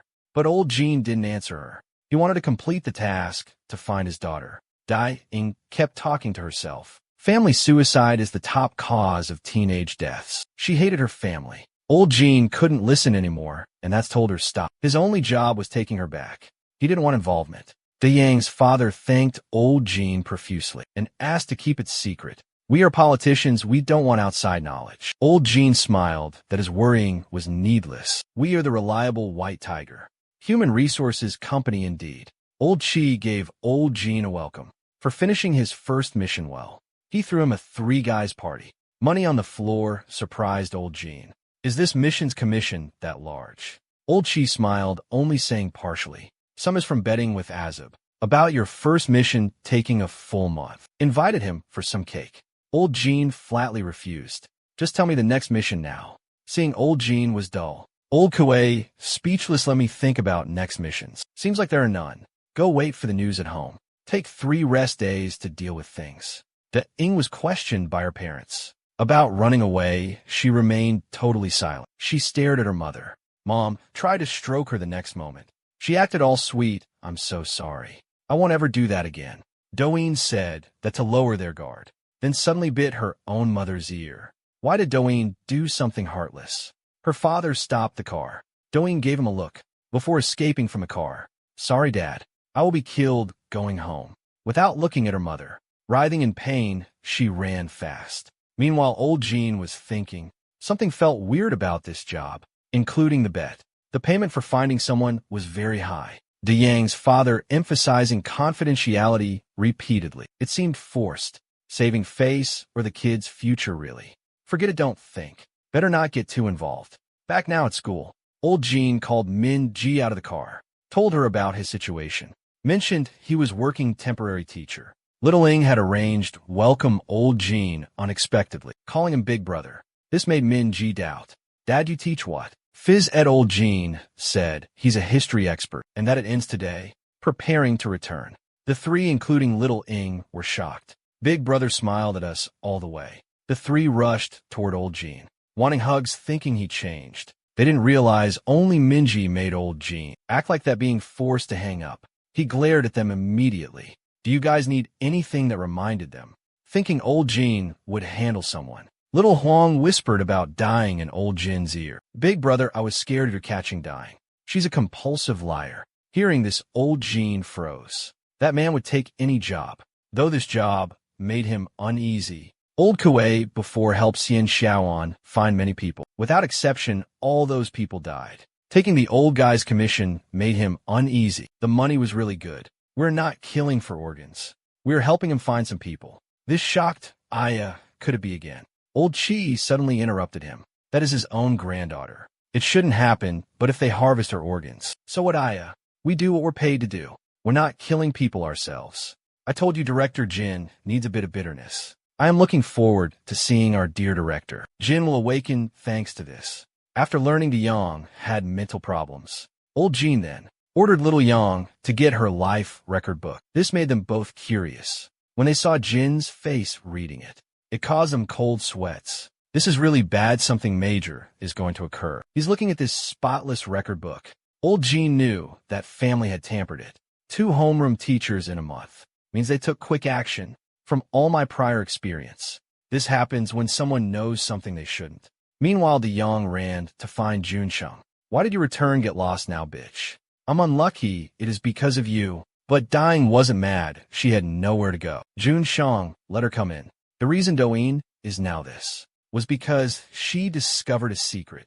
She used buying books as an excuse to get her mom's bank card. She would not worry about pocket money. After binding the card unexpectedly, she wanted to check her balance and found strange hotel charges. Doeen suspected her mom was cheating. Seeing her mother made that seem unbelievable. It was likely for a meeting. Days later, she saw her mom at that hotel again around 3 p.m. Da-ing debated telling her dad. It would really crush him. She couldn't involve her grandfather either. He would definitely cause a big commotion. Finally, she went to Director Jean, asking him to look into her mother. Unexpectedly, this got him into trouble. Her grandfather fired him days later. This confirmed De Ying's suspicions. Her grandfather removed Director Jean, concealing things. She suddenly thought her mom was awful.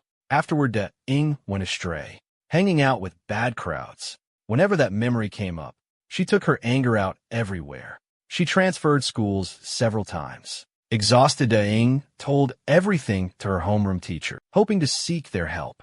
But the teacher was willing. The homeroom teacher was soon fired. The next teacher faced same situation. This made her want the truth herself. She shared her mom's phone to hers. She found hotel, stay, food photos. She found no other clues. Then her grandpa came to see. He was wondering why she rebelled. He asked if something happened. He would help her best. But Da Ying hesitated to tell grandpa. He might kill her mom lover. But Grandpa's continuous comforting words made her want reveal everything.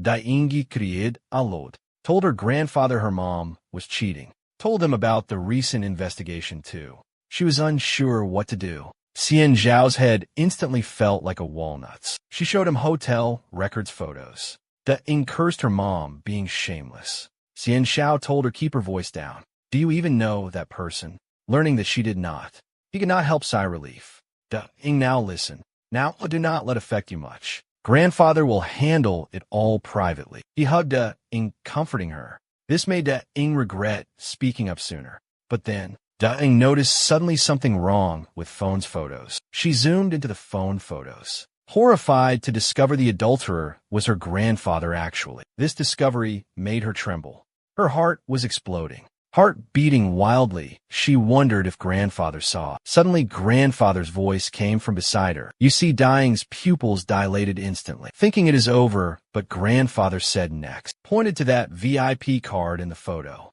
See that card if they're VIP customers. Investigating will be much easier. This made her breathe relief instantly, but tense nerves relaxed after. She wanted to vomit uncontrollably. Maybe because she found grandfather and mother too disgusting, but grandpa's next words terrified her. Daing, do not be sad. I will handle this shameful matter. Will not let others know absolutely. She understood then that grandfather's way of resolving this was to make those people who knew disappear forever. 20 years before now, Tian Xiaoan was nearly exposed for seeing other women. It was an unprecedented scandal in Age Country, facing reporters many questions. He smiled, responding politely. We will provide a satisfying answer to everyone soon. Returning to the office, however, he faced his boss's fury. You idiot, I told you to deal with your women. You are the next party representative. This mess with these women has caused a commotion. Can you bear responsibility if problems arise this general election? Hearing Anian Xiao say softly that he loved a mistress, the boss cursed more. Fool, you taking politics as some game. Appearing weary then. Now, remembering scolding. I regret promoting smart you. Tell me you have a plan. Xian Xiaoan said he'd get rid all the women. That alone is not enough to satisfy media. To end this perfectly, my mistress will marry my beloved son. All photos of me will make sense. And everything that I did will make sense. People of Age Country will soon forget it. They will only believe this perfect lie, 30% truth. I will handle everything. Trust me, please. Representative Hong laughed. You are a political talent. I saw your talent. You must keep this secret till you die. Tian Xiaoan nodded. I will make everyone who knows disappear. He stared at Representative Hong's departing figure. Representative Hong didn't hear it. Everyone in Shan Xiao's mouth, included him, is a secret when someone else knows it. For his career and his love, he would do absolutely anything. Enemies or a subordinate. Even family, I think this old fox shows no mercy.